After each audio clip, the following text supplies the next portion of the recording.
ನೇ ತಾಯಿ, ಬಸವಣ್ಣನೇ ತಂದೆ, ಬಸವಣ್ಣನೇ ಪರಮ ಬಂಧುವನಿಗೆ ಪ್ರಸಿದ್ಧೀಶ ಕಪಿಲ ಸಿದ್ಧ ಮಲ್ಲಿಕಾರ್ಜುನ ಶ್ರೀ ಗುರು ಬಸವಲಿಂಗಾಯ ನಮಃ. ಎಲ್ಲರಿಗೂ ಶರಣಾರ್ಥಿ.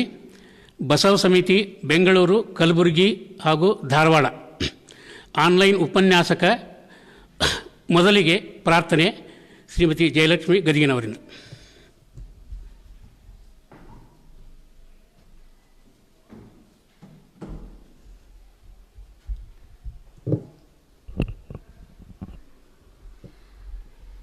ಶ್ರೀ ಗುರು ಬಸವಲಿಂಗಾಯ ನಮಃ.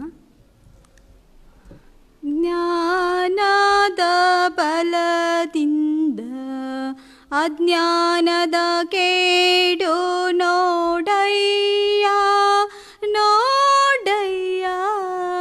ಜ್ಞಾನದ ಬಲದಿಂದ ಅಜ್ಞಾನದ ಕೇಡು ನೋಡಯ್ಯ ನೋಡಯ್ಯ. ಜ್ಯೋತಿಯ ಬಲದಿಂದ ತಮಂದದ ಕೇಡು ನೋಡಯ್ಯ ನೋಡಯ್ಯ. ಜ್ಞಾನದ ಬಲದಿಂದ ಅಜ್ಞಾನದ ಕೇಡು ನೋಡಯ್ಯ. ಸತ್ಯದ ಬಲದಿಂದ ಅಸತ್ಯದ ಕೇಡು. ಸತ್ಯದ ಬಲದಿಂದ ಅಸತ್ಯದ ಕೇಡು ನೋಡಯ್ಯ ನೋಡಯ್ಯ. ಜ್ಞಾನದ ಬಲದಿಂದ ಅಜ್ಞಾನದ ಕೇಡು ನೋಡಯ್ಯ ನೋಡಯ್ಯ. ಜ್ಯೋತಿಯ ಬಲದಿಂದ ತಮಂದದ ಕೇಡು ನೋಡಯ್ಯ. ಪರುಷದ ಬಲದಿಂದ ಅವಲೋಹದ ಕೇಡು. ಪರುಷದ ಬಲದಿಂದ ಅವಲೋಹದ ಕೇಡು ನೋಡಯ್ಯ ನೋಡಯ್ಯ. ಜ್ಞಾನದ ಬಲದಿಂದ ಅಜ್ಞಾನದ ಕೇಡು ನೋಡಯ್ಯ ನೋಡಯ್ಯ. ಕೂಡಲ ಸಂಗನ ಶರಣರನುಭಾವದಿಂದ. ಕೂಡಲ ಸಂಗನ ಶರಣರನುಭಾವದಿಂದ ಎನ್ನ ಭವದ ಕೇಡು ನೋಡಯ್ಯ ನೋಡಯ್ಯ. ಜ್ಞಾನದ ಬಲದಿಂದ ಅಜ್ಞಾನದ ಕೇಡು ನೋಡಯ್ಯ ನೋಡಯ್ಯ. ಜ್ಯೋತಿಯ ಬಲದಿಂದ ತಮಂದದ ಕೇಡು ನೋಡಯ್ಯ ನೋಡಯ್ಯ. ಜ್ಞಾನದ ಬಲದಿಂದ ಅಜ್ಞಾನದ ಕೇಡು ನೋಡಯ್ಯ ನೋಡಯ್ಯ. ಜ್ಞಾನದ ಕೇಡು ನೋಡಯ್ಯ ನೋಡಯ್ಯ. ಜ್ಞಾನದ ಕೇಡು ನೋಡಯ್ಯ ನೋಡಯ್ಯ. ಶರಣು ಶರಣು.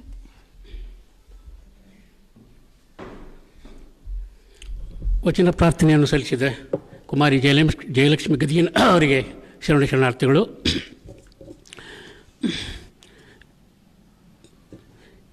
ಇಲ್ಲಿ ಹಾಗೂ ಆನ್ಲೈನ್ ಅರಿವಿನ ಮನೆ ವೀಕ್ಷಿಸುತ್ತಿರುವ ಎಲ್ಲ ಆತ್ಮೀಯ ಶರಣ ಬಂಧುಗಳಿಗೆ ಭಕ್ತಿಪೂರ್ವಕ ಸ್ವಾಗತ.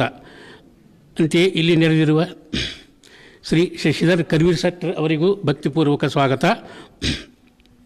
ಇಂದಿನ ಈ ಕಾರ್ಯಕ್ರಮವು ಈ ಹಿಂದೆ ದಿನಾಂಕ 10/10/2020 ಪ್ರಸಾರವಾಗಿತ್ತು.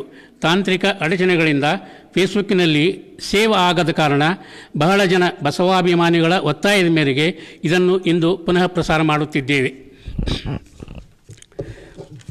ಈಗ ನಮ್ಮ ಉಪನ್ಯಾಸಕರಾದ ಶಶಿಧರ್ ಕರ್ವಿ ಶೆಟ್ಟರ್ ಅವರ ಅಲ್ಪ ಪರಿಚಯ. ಶಶಿಧರ್ ಕರ್ವಿ ಶೆಟ್ಟರ್ ಇವರು ದಿನಾಂಕ 20/8/1989 ಜನಿಸಿ BA ಹಾಗೂ MBA ಮಾರ್ಕೆಟಿಂಗ್ MBA ಅಭ್ಯಾಸ ಮಾಡಿ ಮುಂದೆ ಯಾವುದೇ ನೌಕರಿಗೆ ಹೋಗದೆ ಶರಣರ ತತ್ವದ ಆಧಾರದ ಮೇಲೆ ತಮ್ಮ ಬದುಕನ್ನು ಬಸವಾಭಿಮಾನಿಗಳಂತೆ ಸ್ವಂತ ಉದ್ಯೋಗವನ್ನು ಮಾಡುತ್ತಿದ್ದಾರೆ. ಇವರು ಅನೇಕ ವ್ಯಕ್ತಿತ್ವ ವಿಕಸನ ಅಂದರೆ ಶಿವಯೋಗವನ್ನು ಕುರಿತು ಅನೇಕ ವ್ಯಕ್ತಿತ್ವ ವಿಕಸನ ಕಾರ್ಯಕ್ರಮಗಳನ್ನು ನಡೆಸಿದ್ದು, ಹುಬ್ಬಳ್ಳಿಯಲ್ಲಿ ಗುರುಬಸವ ಮಂಟಪದ ಆಡಳಿತ ಮಂಡಳಿಯ ಸದಸ್ಯರಾಗಿ ಪ್ರತಿ ಬುಧವಾರ ಶಿವಾನುಭವ ಶರಣ ತತ್ವ ಚಿಂತನೆ ನಡೆಸುತ್ತಿದ್ದಾರೆ. ಈಗ ಅವರಿಂದ ವ್ಯಕ್ತಿತ್ವ ವಿಕಸನ ಕುರಿತು ಉಪನ್ಯಾಸ.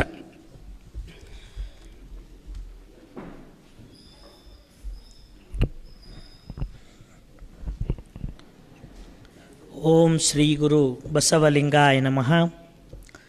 ತನುಶುದ್ಧ ಮನಶುದ್ಧ ಭಾವಶುದ್ಧರಾದವರ ಎನಗೊಮ್ಮೆ ತೋರ, ನಡೆಯೆಲ್ಲ ಸದಾಚಾರ ನುಡಿಯೆಲ್ಲ ಶಿವಾಗಮ, ನಿತ್ಯ ಶುದ್ಧರಾದವರ ಎನಗೊಮ್ಮೆ ತೋರ.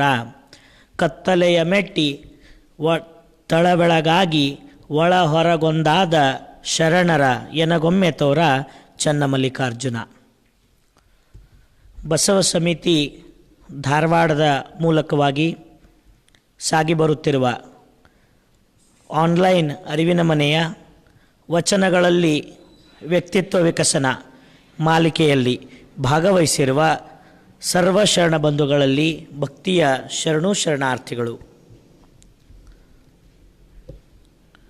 ತನು ವಿಕಾಸ ವಿಷಯ ಕುರಿತಾಗಿ ಕಳೆದ ಅವಧಿಯಿಂದ ನಾವುಗಳೆಲ್ಲ 12ನೇ ಶತಮಾನದ ಬಸವಾದಿ ಪ್ರಮಥರ ವಚನಗಳಲ್ಲಿ ಅಡಕವಾಗಿರುವ ವ್ಯಕ್ತಿತ್ವ ವಿಕಸನದ ಮೌಲ್ಯಗಳನ್ನು, ಅದರಲ್ಲಿ ಒಂದು ಭಾಗವಾಗಿ ಪ್ರಥಮ ಭಾಗವಾಗಿ ತನು ವಿಕಾಸ ಅನ್ನೋ ವಿಷಯವಾಗಿ ವಚನಗಳ ಆಧಾರದೊಂದಿಗೆ ತನುವಿನ ವಿಕಾಸ ಪರಿಪೂರ್ಣವಾಗಿರ್ತಕ್ಕಂಥ, ಸಮಗ್ರವಾಗಿರ್ತಕ್ಕಂಥ, ಸರ್ವಾಂಗೀಣವಾಗಿರ್ತಕ್ಕಂಥ ಒಂದು ತನುವಿನ ವಿಕಾಸವನ್ನು ಕುರಿತು ಶರಣರ ವಚನಗಳಲ್ಲಿ ಮೂಡಿಬಂದಂಥ ಒಂದೊಂದು ಸೂತ್ರಗಳನ್ನು, ಅದ್ಭುತವಾಗಿರ್ತಕ್ಕಂಥ ಅಂಶಗಳನ್ನು ನಾವೆಲ್ಲ ಈಗ ಚಿಂತನೆ ಮಾಡ್ತಾ ಬರ್ತಾ ಇದ್ದೀವಿ.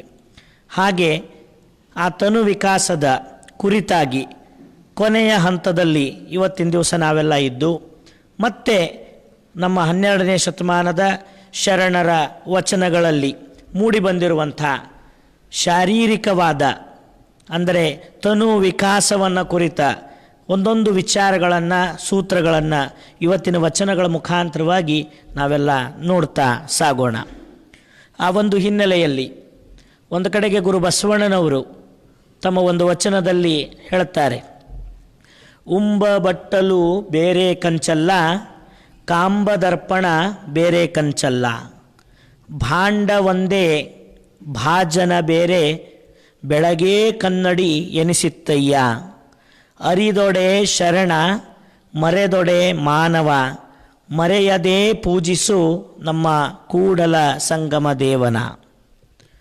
ನಮ್ಮ ಶರಣರ ವ್ಯಕ್ತಿತ್ವ ವಿಕಸನದ ವಿಚಾರಧಾರೆಗಳ ಒಂದು ಅದ್ಭುತವಾದ ವಿಶೇಷತೆ ಏನು ಅಂತಂದರೆ, ನಾವು ನೀವುಗಳೆಲ್ಲ ಬದುಕ್ತಾ ಇರತಕ್ಕಂಥ ಲೌಕಿಕದ ಈ ಸಹಜವಾದ ಬದುಕಿನ ವಿದ್ಯಮಾನಗಳನ್ನು, ಇಲ್ಲಿ ನಡೀತಕ್ಕಂಥ ಚಟುವಟಿಕೆಗಳನ್ನು, ಸಹಜವಾಗಿ ಬರ್ತಕ್ಕಂಥ ಒಂದೊಂದು ವಿದ್ಯಮಾನಗಳನ್ನು ನಮ್ಮ ಶರಣರು ನಮಗೆಲ್ಲ ಸರಳವಾಗಿರ್ತಕ್ಕಂಥ ರೀತಿಯಲ್ಲಿ ಉದಾಹರಣೆಯಾಗಿ ಉಪಮಾನವಾಗಿ ತೆಗೆದುಕೊಂಡು ಇದೇ ಲೌಕಿಕದ ಮುಖಾಂತರವಾಗಿ ಆ ಪಾರಲೌಕಿಕವಾಗಿರ್ತಕ್ಕಂಥ ಲೋಕಾನುಭವದಲ್ಲಿದ್ದುಕೊಂಡು ಶಿವಾನುಭವದ ಸುಧೆಯನ್ನು ಅನುಭವಿಸತಕ್ಕಂಥ ಅದ್ಭುತ ಸೂತ್ರವನ್ನು ಕೊಟ್ಟದ್ದು ಈ ನಮ್ಮ ಶರಣರ ಒಂದು ವಿಶೇಷತೆ ಅಂತಲೇ ಹೇಳಬಹುದು. ಆ ಒಂದು ಹಿನ್ನೆಲೆಯಲ್ಲಿ ಇಲ್ಲಿ ಗುರು ಬಸವಣ್ಣನವರ ಒಂದು ವಚನ, ಉಂಬ ಬಟ್ಟಲು ಬೇರೆ ಕಂಚಲ್ಲ, ಕಾಂಬದರ್ಪಣ ಬೇರೆ ಕಂಚಲ್ಲ, ಭಾಂಡ ಒಂದೇ ಭಾಜನ ಬೇರೆ, ಬೆಳಗ್ಗೆ ಕನ್ನಡಿ ಎನಿಸಿತ್ತಯ್ಯ. ಇದು ನಮ್ಮ ಮಧ್ಯದಲ್ಲಿರ್ತಕ್ಕಂಥ ಒಂದು ವಿಚಾರ. ಉಂಬ ಬಟ್ಟಲು ಮತ್ತು ಕಾಂಬದರ್ಪಣ ಅನ್ನೋ ಎರಡು ವಿಷಯಗಳು.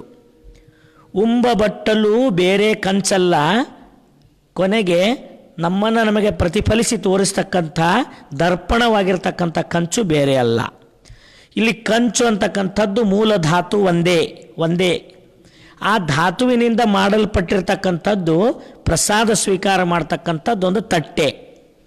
ಆ ತಟ್ಟೆಯನ್ನು ನಾವು ಪ್ರಸಾದ ಸ್ವೀಕಾರ ಮಾಡಲಿಕ್ಕೂ ಬಳಸ್ಬೋದು. ನಂತರ ಬೆಳಗ್ಗೆ ಅಂದರೆ ಸ್ವಚ್ಛಗೊಳಿಸಿದರೆ, ಅದನ್ನು ಶುದ್ಧಗೊಳಿಸಿದರೆ ನಮ್ಮ ಪ್ರತಿಫಲನವನ್ನು, ನಮ್ಮ ಪ್ರತಿಬಿಂಬವನ್ನು ನಮಗೇ ದರ್ಶನ ಮಾಡಿಸ್ತಕ್ಕಂಥ ದರ್ಪಣವಾಗಿಯೂ ಬಳಸಬಹುದು. ಒಂದೇ ಕಂಚು, ಒಂದೇ ಮೂಲ ಧಾತು, ಒಂದೇ ತಟ್ಟೆ, ಅದು ಮಾಡ್ತಕ್ಕಂಥದ್ದು ಎರಡು ಕೆಲಸ ನಾವು ಬಳಸ್ತಕ್ಕಂಥ ಆಧಾರದ ಮೇಲೆ. ಅದರಲ್ಲಿ ಮೊದಲನೇದು ಹೇಳ್ತಾರೆ, ಉಂಬಬಟ್ಟಲು, ಪ್ರಸಾದವನ್ನು ಸ್ವೀಕಾರ ಮಾಡಲಿಕ್ಕೆ ಉಣ್ಲಿಕ್ಕೆ ಬಳಸ್ತಕ್ಕಂಥ ಕಂಚುನೂ ಬೇರೆ ಅಲ್ಲ. ಎರಡನೇದಾಗಿ ಕಾಂಬದರ್ಪಣ, ನಮ್ಮನ್ನು ನಮಗೆ ತೋರಿಸ್ತಕ್ಕಂಥ ದರ್ಪಣವಾಗ್ತಕ್ಕಂಥ ಕಂಚಿನ ತಟ್ಟೆಯೂ ಬೇರೆ ಅಲ್ಲ. ಎರಡಕ್ಕೂ ಕೂಡ ಬಳಕೆ ಆಗ್ತಕ್ಕಂಥ ಮೂಲ ವಸ್ತು ಆ ಕಂಚಿನ ತಟ್ಟೆ ತಾನೊಂದೇ ಆಗಿದೆ. ಹಾಗೆಯೇ ಅದೇ ರೀತಿಯಾಗಿ ಅರಿದೊಡೆ ಶರಣ, ಮರೆದೊಡೆ ಮಾನವ. ಇಲ್ಲಿ ಅರಿವು ಅಂತಕ್ಕಂಥ ಒಂದು ಅಂಶ, ಅರಿವು ಅಂತಕ್ಕಂಥ ಒಂದು ಜ್ಞಾನದ ಪ್ರಭೆ ಇಲ್ಲಿ ಈ ಒಂದು ವ್ಯತ್ಯಾಸವನ್ನು ಮಾಡ್ತಾ ಇದೆ. ಅರಿದೊಡೆ ಅವನೇ ಶರಣ, ಮರೆದೊಡೆ ಮಾನವ. ಇಲ್ಲಿ ಹೇಗೆ ಕಂಚು ಒಂದೇ, ಮೂಲ ಧಾತು ಕಂಚು ಒಂದೇ, ಹಾಗೆ ಇಲ್ಲಿ ಜೀವಾತ್ಮ ತಾನೊಬ್ಬನೇ. ಅರಿದೊಡೆ ಆತನೇ ಶರಣ, ಮರೆದೊಡೆ ಆತನೇ ಮಾನವ. ಹಾಗಾದ್ರೆ ಶರಣ ಮತ್ತು ಮಾನವ ಅನ್ನೋ ವ್ಯತ್ಯಾಸವನ್ನು ಮಾಡೋದು ಯಾವುದು ಅಂದರೆ ಅರಿಯುವ ಪ್ರಕ್ರಿಯೆ, ಅರಿಯುವಿಕೆ. ತನ್ನಲ್ಲೇ ಅಡಕವಾಗಿರ್ತಕ್ಕಂಥ ಅರಿವನ್ನು ಜಾಗೃತಗೊಳಿಸಿಕೊಳ್ಳೋದರಲ್ಲಿ ಶರಣನಾಗೋದು ಮತ್ತು ಬರೀ ಮಾನವನಾಗಿ ಈ ಅದ್ಭುತವಾದ ಆಯುಷ್ಯವನ್ನು ವ್ಯರ್ಥಗೊಳಿಸೋದು ಎರಡೂ ಆಧಾರ ಇರೋದು ಎಲ್ಲಿ ಅಂತ ಕೇಳಿದ್ರೆ ಅರಿಯುವ ಪ್ರಕ್ರಿಯೆಯಲ್ಲಿ. ಹಾಗಾದ್ರೆ ಇಲ್ಲಿ ಅರಿದೊಡೆ ಶರಣ, ಮರೆದೊಡೆ ಮಾನವ ಅಂದಾಗ ಏನರಿದೊಡೆ ಶರಣ, ಏನ ಮರೆದೊಡೆ ಮಾನವ ಪ್ರಶ್ನೆ ಬರ್ತದೆ. ಏನರಿದೊಡೆ ಶರಣ ಅಂದರೆ ಒಂದು ಕಡೆಗೆ ಬಸವಣ್ಣವರು ಹೇಳುತ್ತಾರೆ, ಕಲ್ಲೊಳಗೆ ಹೊನ್ನುಂಟು, ಉದಕದೊಳಗೆ ಅಗ್ನಿಯುಂಟು, ಹಾಲೊಳಗೆ ತುಪ್ಪ ಉಂಟು, ಹಾಗೆ ಅಂತರಾಮಿಯಲ್ಲಿ ಶಿವನಿಹನು. ಕಲ್ಲಿನಲ್ಲಿ ಸೂಕ್ಷ್ಮವಾಗಿ ಗೋಚರಕ್ಕೆ ಬಾರದ ರೀತಿಯಲ್ಲಿ ಹೊನ್ನು ಇರುವಂತೆ, ಹಾಲಿನೊಳಗೆ ಅಗೋಚರ ಸ್ವರೂಪವಾಗಿ ತುಪ್ಪ ಅಡಗಿರುವಂತೆ, ಜಲದಲ್ಲಿ ಅಗೋಚರವಾಗಿ ಉಷ್ಣ ಅಡಗಿರುವಂತೆ ಪ್ರತಿಯೊಬ್ಬ ಜೀವಾತ್ಮನ ಅಂತರಾಮಿಯಲ್ಲಿ, ನಮ್ಮ ನಿಮ್ಮೆಲ್ಲರ ಅಂತರಂಗದಲ್ಲಿ ಅಗೋಚರವಾಗಿ ಶಿವನಿದ್ದಾನೆ. ಅಂತರಾಮಿಯಲ್ಲಿ ಶಿವನಿಹನು.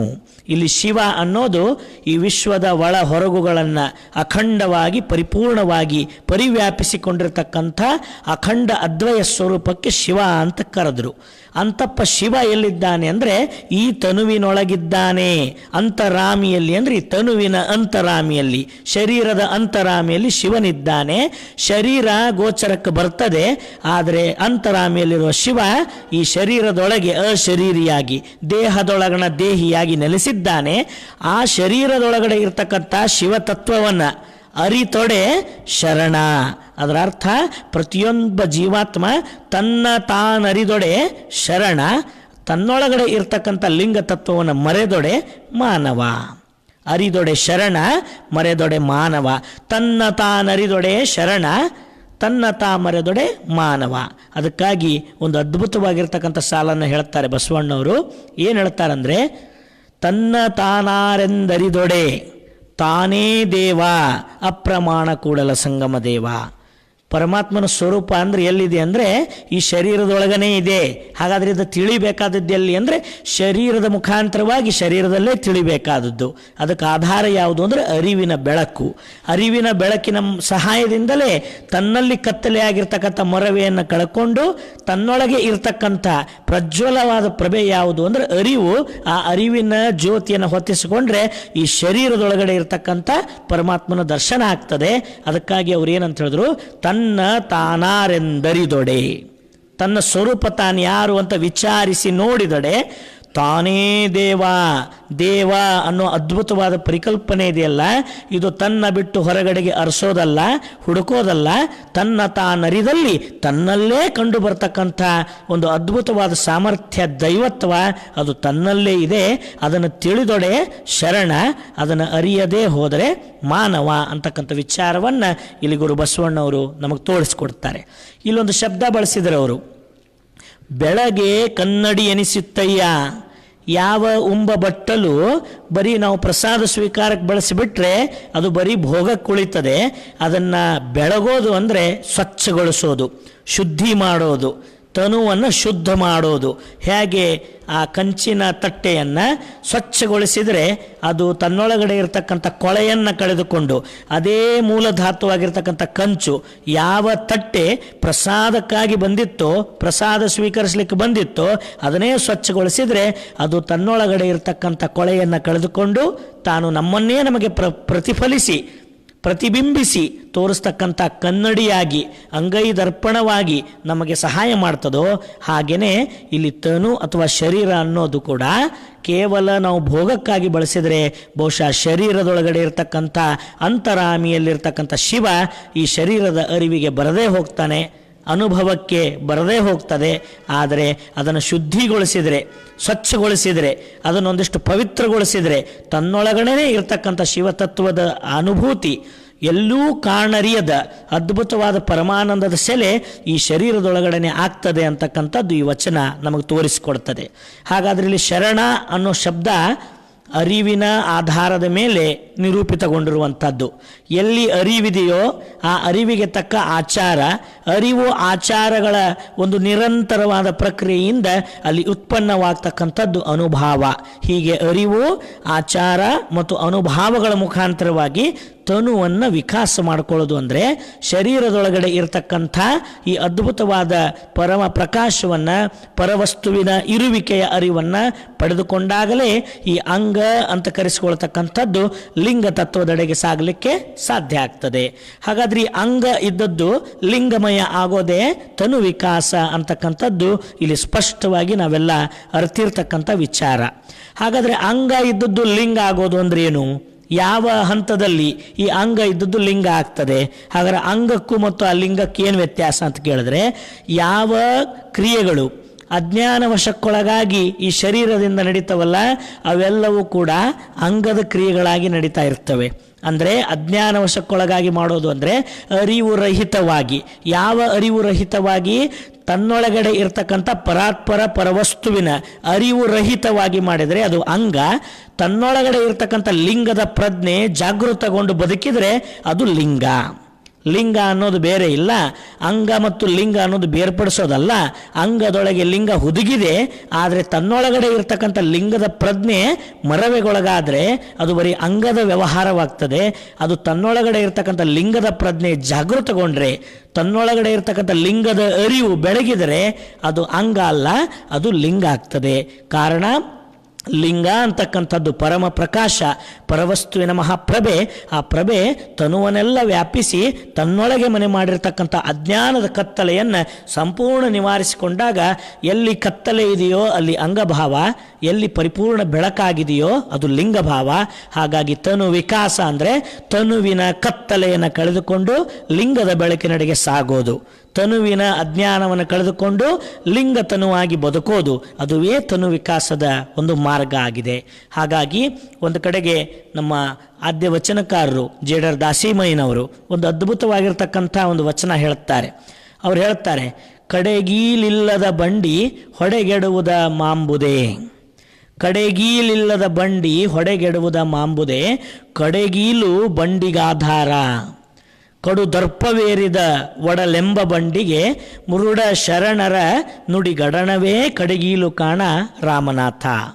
ಇದೆಷ್ಟು ಅದ್ಭುತವಾಗಿರ್ತಕ್ಕಂಥ ವಿಚಾರ. ನಮ್ಮ ತನುವಿನ ವಿಕಾಸದೆಡೆಗೆ ಸಾಗಬೇಕಾದ್ರೆ ಇಲ್ಲಿ ಅಂಗಭಾವ ಯಾವುದು, ಲಿಂಗದತ್ತ ಸಾಗ್ತಕ್ಕಂಥ ಮಾರ್ಗ ಯಾವುದು ಅನ್ನೋದು ನಾವು ಅರ್ಥ ಮಾಡ್ಕೊಳ್ಳೋದು. ಕಡೆಗೀಲಿಲ್ಲದ ಬಂಡಿ ಹೊಡೆಗೆಡುವುದ ಮಾಂಬುದೆ, ಕಡೆಗೀಲು ಬಂಡಿಗಾಧಾರ. ಇಲ್ಲಿ ಬಂಡಿ ಅನ್ನೋದು ಒಂದು ಗಾಡಿ ಅಂತ ನಾವು ತಿಳ್ಕೋಬೇಕು. ಈ ರೀತಿಯಾಗಿ ಒಂದು ಗಾಡಿ, ಒಂದು ವಾಹನ ನಡಿಬೇಕಾದ್ರೆ ಅದನ್ನು ನಿಯಂತ್ರಣ ಮಾಡ್ತಕ್ಕಂಥ ಅದರ ಸಾಮರ್ಥ್ಯಕ್ಕನುಗುಣವಾಗಿ ಆ ವಾಹನ ಚಾಲನೆ ಆಗ್ತದೆ. ಚಾಲನೆ ಆಗೋ ಸಂದರ್ಭದಲ್ಲಿ ಅದನ್ನು ನಿಯಂತ್ರಣ ಮಾಡಲಿಕ್ಕೆ ಅದಕ್ಕೊಂದು ಉಪಕರಣ ಅಥವಾ ಸಾಧನ ಬೇಕಾಗ್ತದೆ. ಅದನ್ನು ಆಧುನಿಕ ಪರಿಭಾಷೆ ಒಳಗೆ ನಾವು ಬ್ರೇಕ್ ಅಂತ ಕರಿತೀವಿ. ಅಂಥ ಒಂದು ಬ್ರೇಕು ಆ ಗಾಡಿಗೆ ಇಲ್ಲದೆ ಹೋದರೆ ಬಹುಶಃ ಅದು ನಿಯಂತ್ರಣ ತಪ್ಪಿದ ಗಾಡಿಯಾಗಿ ಆ ಅನಾಹುತ ಅದಕ್ಕೆ ನಿರಂತರವಾಗಿ ತಟ್ಟುತ್ತಾನೆ ಇರ್ತದೆ. ಹಾಗಾದರೆ ಅನಾಹುತಕ್ಕೆ ಅಪಘಾತಕ್ಕೆ ಒಳಗಾಗದೆ ಅದು ಸರಿಯಾದ ಮಾರ್ಗದಲ್ಲೇ ಸಾಗಬೇಕು ಅಂದರೆ ಅದಕ್ಕೊಂದು ಕಡಗೀಲು ಬೇಕು. ಅದಕ್ಕೆ ಕಡಗೀಲು ಅಂತ ಕರೆದ್ರು. ಹೇಗೆ ಕಡಗೀಲಿಲ್ಲದ ಬಂಡಿ ಹೊಡೆಗೆಡುವುದ ಮಾಂಬುದೇ, ಹೇಗೆ ಒಂದು ಗಾಡಿಗೆ ಬ್ರೇಕ್ ಇಲ್ಲದೆ ಹೋದರೆ ಅದು ನಿಯಂತ್ರಣವನ್ನು ತಪ್ಪಿ ತಾನು ಅನಾಹುತಕ್ಕೊಳಗಾಗ್ತದೆಯೋ ಆ ಪರಿಸ್ಥಿತಿ ಆಗಬಾರ್ದು. ಕಡೆಗೀಲು ಬಂಡಿಗಾಧಾರ, ಆ ವಾಹನ ಸರಳವಾಗಿ ಸುವ್ಯವಸ್ಥಿತವಾಗಿ ಅದು ತಾನು ಚಲಾವಣೆ ಆಗಬೇಕಾದ್ರೆ ಅದಕ್ಕೊಂದು ಕಡೆಗೀಲು ಅಂತಕ್ಕಂಥದ್ದು ಇರಬೇಕು. ಅದುವೇ ಆ ಬಂಡಿಗೆ ಆಧಾರ. ಹಾಗೆ ಅದರ ಉಪಮಾನದೊಂದಿಗೆ ಶರೀರಕ್ಕೆ ಈ ತನುವಿಗೆ ತೆಗೆದುಕೊಂಡು ಬರ್ತಾರೆ. ಇಲ್ಲಿ ಹೇಳ್ತಾರೆ ಅವರು ಎಷ್ಟು ಅದ್ಭುತವಾಗಿ, ಕಡುದರ್ಪವೇರಿದ ಒಡಲೆಂಬ ಬಂಡಿಗೆ. ಕಡುದರ್ಪವೇರಿದ ಒಡಲೆಂಬ ಬಂಡಿ ಅಂದರೆ ಇದು ಅಜ್ಞಾನಕ್ಕೊಳಗಾಗಿರ್ತಕ್ಕಂಥ ತನುವಿನ ಸ್ಥಿತಿ. ಇದು ಇಲ್ಲಿ ದರ್ಪ ಅನ್ನೋದು, ರೋಷ ಅನ್ನೋದು, ಆಸೆ ಆಮಿಷ ಅಂತಕ್ಕಂಥದ್ದು, ನಂತರ ರಾಗ ದ್ವೇಷ ಅಂತಕ್ಕಂಥದ್ದು, ಇವೆಲ್ಲ ಸೇರಿಕೊಂಡು ಈ ಶರೀರದ ನಿಯಂತ್ರಣವನ್ನು ತಪ್ಪಿಸ್ತಕ್ಕಂಥ ಒಂದೊಂದು ರೀತಿಯಾಗಿರ್ತಕ್ಕಂಥ ಸೆಳೆತಗಳಿವೆಲ್ಲ. ಈಗ ಈ ಶರೀರ ಹೋಗಬೇಕಾದದ್ದು ಎಲ್ಲಿಗೆ ಅಂತ ಕೇಳಿದರೆ ಬಸವಣ್ಣವ್ರು ಹೇಳ್ತಾರೆ, ನಮ್ಮ ಕೂಡಲ ಸಂಗಮ ದೇವರ ಒಲಿಸ ಬಂದ ಈ ಪ್ರಸಾದ ಕಾಯವ ಕೆಡಿಸಲಾಗದು ಅಂತ ಹೇಳುತ್ತಾರೆ. ಹಾಗಾದರೆ ಈ ಶರೀರ ಹೋಗಬೇಕಾದದ್ದು ಎಲ್ಲಿಗೆ? ಇದರ ಉದ್ದೇಶ ಆದರೂ ಏನು? ಇಷ್ಟು ಸುಂದರವಾಗಿರ್ತಕ್ಕಂಥ ತನುವನ್ನು, ಶರೀರವನ್ನು, ಅದ್ಭುತವಾದ ಇಂದ್ರಿಯಗಳನ್ನು, ಇದರಲ್ಲಿ ಉಪಕರಣಗಳನ್ನು ಜೋಡಿಸಿ ಇದರಲ್ಲಿ ಇಷ್ಟು ಸುಂದರವಾಗಿರ್ತಕ್ಕಂಥ ವ್ಯವಸ್ಥೆಗಳನ್ನಿಟ್ಟು ಒಮ್ಮೆ ನಮ್ಮ ಶರೀರದ ವಿಜ್ಞಾನವನ್ನು, ಶಾರೀರಿಕವಾಗಿರ್ತಕ್ಕಂಥ ಈ ವಿಜ್ಞಾನವನ್ನು, ಮನೋವಿಜ್ಞಾನವನ್ನು, ಈ ಶರೀರದೊಳಗಡೆ ಅಳವಡಿಸಿರ್ತಕ್ಕಂಥ ವ್ಯವಸ್ಥೆಗಳನ್ನು ನಾವು ಒಂದು ಸಾರಿ ನೋಡ್ಕೊಂಡು ಬಿಟ್ಟರೆ ಬಹುಶಃ ನನಗನ್ನಿಸ್ತದೆ ಈ ಪ್ರಪಂಚದಲ್ಲಿರ್ತಕ್ಕಂಥ ಒಂದೊಂದು ವಸ್ತುಗಳನ್ನು ನೋಡಿ ಅವಕ್ಕೆ ನಾವು ವಿಶ್ವದ ಅದ್ಭುತಗಳು ಅಂತ ಕರಿತೀವಿ. ಬಹುಶಃ ನನಗನ್ನಿಸ್ತದೆ ನಮ್ಮ ಶರೀರ ವಿಜ್ಞಾನವನ್ನು, ಅದು ಮಾಡ್ತಕ್ಕಂಥ ಕಾರ್ಯ ಚಟುವಟಿಕೆಗಳನ್ನು, ಪ್ರಾಕೃತಿಕವಾಗಿರ್ತಕ್ಕಂಥ ಅದ್ಭುತವಾದ ಅಂಶಗಳನ್ನು ನಾವು ಗಮನಿಸಿದರೆ ಈ ಪ್ರಪಂಚದ ಮೊಟ್ಟ ಮೊದಲೇ ಅದ್ಭುತ ಯಾವುದು ಅಂದರೆ ಪರಮಾತ್ಮನಿಂದ ಪ್ರಸಾದ ರೂಪವಾಗಿ ನಾವು ಪಡೆದಿರತಕ್ಕಂಥ ನಮ್ಮ ಶರೀರವೇ ಬಹಳ ದೊಡ್ಡ ಅದ್ಭುತ. ಇದಕ್ಕಿಂತ ದೊಡ್ಡ ಅದ್ಭುತ ಯಾವಿಲ್ಲ. ಈ ಪ್ರಪಂಚದೊಳಗೆ ಏನೆಲ್ಲ ಅದ್ಭುತಗಳಾಗ್ಯಾವಲ್ಲ ಆ ಎಲ್ಲ ಅದ್ಭುತಗಳು ಈ ಅದ್ಭುತದಿಂದಲೇ ತಯಾರಾದದ್ದು. ಇದನ್ನು ಮೀರಿರ್ತಕ್ಕಂಥ ಅದ್ಭುತ ಮತ್ತೊಂದಿಲ್ಲ ಅಂತಕ್ಕಂಥದ್ದನ್ನು ನಮ್ಮ ಶರಣರು ತಮ್ಮ ವಚನಗಳ ಮುಖಾಂತರವಾಗಿ ನಮಗೆ ನಡೆದು ನುಡಿದು ಸಾಧಿಸಿ ತೋರಿಸಿದರು. ಅದಕ್ಕಾಗಿಯೇ ಪ್ರಭುದೇವರು ಹೇಳುತ್ತಾರೆ, ಭೂತವು ಕೂಡಿ ಅದ್ಭುತವೆನಿಸಿತ್ತು ನೋಡ. ಯಾವ ಪಂಚಮಹಾಭೂತಗಳು ಕೂಡಿಕೊಂಡು ಇಂಥ ಅದ್ಭುತವಾದ ಶರೀರ ನಿರ್ಮಾಣವಾಯಿತು. ಇಂಥ ಅದ್ಭುತವಾದ ಶರೀರ ಕ್ರಿಯಾಶೀಲವಾಗಿರಬೇಕಂತ ಅದರೊಳಗೆ ಅಂತರಾಮಿಯಲ್ಲಿ ಶಿವ ಬಂದು ನೆಲೆಸಿದ. ಹಾಗಾದ್ರೆ ಇಷ್ಟು ಅದ್ಭುತವಾದ ಶಿವ ಚೈತನ್ಯವನ್ನು ನಿತ್ಯವಾಗಿ ನಿರಂತರವಾಗಿ ತನ್ನಲ್ಲಿ ಇಂಬಿಟ್ಟುಕೊಂಡು ಸಾಕ್ತಕ್ಕಂಥ ಈ ಶರೀರ ಹೋಗಬೇಕಾದದ್ದೆಲ್ಲಿಗೆ ಅಂದರೆ ಅಂತರ್ಮುಖಿಯಾಗಿ ತನ್ನೊಳಗಡೆ ಇರತಕ್ಕಂಥ ಶಿವ ಚೈತನ್ಯದೆಡೆಗೆ ಈ ಶರೀರದ ಒಂದೊಂದು ಚಟುವಟಿಕೆಗಳು ಸಾಗಬೇಕಾಗಿತ್ತು. ಆದರೆ ಕಡೆಗೀಲಿಲ್ಲದ ಬಂಡಿಯಂತೆ ಆಸೆ ಆಮಿಷ ರೋಷ ಹರುಷ ರಾಗ ದ್ವೇಷ ಹಲವಾರು ವಿಚಾರಾದಿಗಳಿಗೆ ಇದು ತುತ್ತಾಗಿ ಒಂದೊಂದು ಇಂದ್ರಿಯಗಳ ವಿಕಾರದಲ್ಲಿ, ಇಂದ್ರಿಯಗಳ ವ್ಯವಹಾರದಲ್ಲಿ ತನ್ನನ್ನು ತೊಡಗಿಸಿಕೊಂಡು ಅಂತರಂಗಿಕವಾಗಿರ್ತಕ್ಕಂಥ ಮನಸ್ಸಿನ ಚೇಷ್ಟೆಗೆ ಒಳಪಟ್ಟು ಈ ಶರೀರ ಏನಾಗ್ತದೆ ಅಂದರೆ ಕಡಗೀಲಿಲ್ಲದ ಬಂಡಿಯಂತೆ ನಿಯಂತ್ರಣ ತಪ್ಪಿದ ವಾಹನವಾಗ್ತಾ ಇದೆ. ಹಾಗಾದರೆ ನಿಯಂತ್ರಣ ತಪ್ಪಿರ್ತಕ್ಕಂಥ ಈ ವಾಹನವನ್ನು ನಿಯಂತ್ರಣಕ್ಕೆ ತರಬೇಕಾದ್ರೆ ಕಡು ದರ್ಪವೇರಿದ ಒಡಲೆಂಬ ಬಂಡಿಗೆ. ಯಾವ ದರ್ಪ ಅಂತಕ್ಕಂಥದ್ದು ಈ ಶರೀರಕ್ಕೆ ನಿಯಂತ್ರಣವನ್ನು ತಪ್ಪಿಸ್ತಕ್ಕಂಥ ಒಂದು ಅಂಶ. ತನ್ನಲ್ಲೇ ಇಷ್ಟೊಂದು ಸಾಮರ್ಥ್ಯ ಇದ್ದರೂ ಕೂಡ ಈ ಮರವೆಯ ಕಾರಣಕ್ಕಾಗಿ, ಅಜ್ಞಾನದ ಕಾರಣಕ್ಕಾಗಿ ಅದು ತನ್ನನ್ನು ನಿರಂತರವಾಗಿ ನಿಯಂತ್ರಣ ತಪ್ಪತಕ್ಕಂಥ ವ್ಯವಸ್ಥೆಗೆ ಒಳಪಡಿಸ್ಕೊಳ್ತಾ ಇರ್ತದೆ ನಮ್ಮ ಶರೀರ. ಇಂಥ ಶರೀರದ ನಿಯಂತ್ರಣ ತಪ್ಪಿದ ಸಂದರ್ಭದಲ್ಲಿ ಅದನ್ನು ನಿಯಂತ್ರಣಕ್ಕೆ ತರೋದು, ಅದು ಕುಬ್ಜವಾಗಿರ್ತಕ್ಕಂಥ ಸಂದರ್ಭದಲ್ಲಿ ವಿಕಾಸದೆಡೆಗೆ ಒಯ್ತಕ್ಕಂಥದ್ದು ಯಾವುದು ಅಂತ ಕೇಳಿದರೆ ನಮ್ಮ ಮೃಡ ಶರಣರ ನುಡಿಗಡಣವೇ ಕಡೆಗೀಲು ಕಾಣ ರಾಮನಾಥ. ಇದರ ನಿಯಂತ್ರಣವನ್ನು ತರಬೇಕಾದ್ರೆ ಆಧುನಿಕ ಕಾಲದ ವಿಜ್ಞಾನದ ಯಾವ ಸಲಕರಣೆಗಳು ಉಪಕರಣಗಳು ಯಾವುದೂ ಕೂಡ ಪ್ರಯೋಜನಕ್ಕೆ ಬರೋಕ್ಕೆ ಸಾಧ್ಯ ಇಲ್ಲ.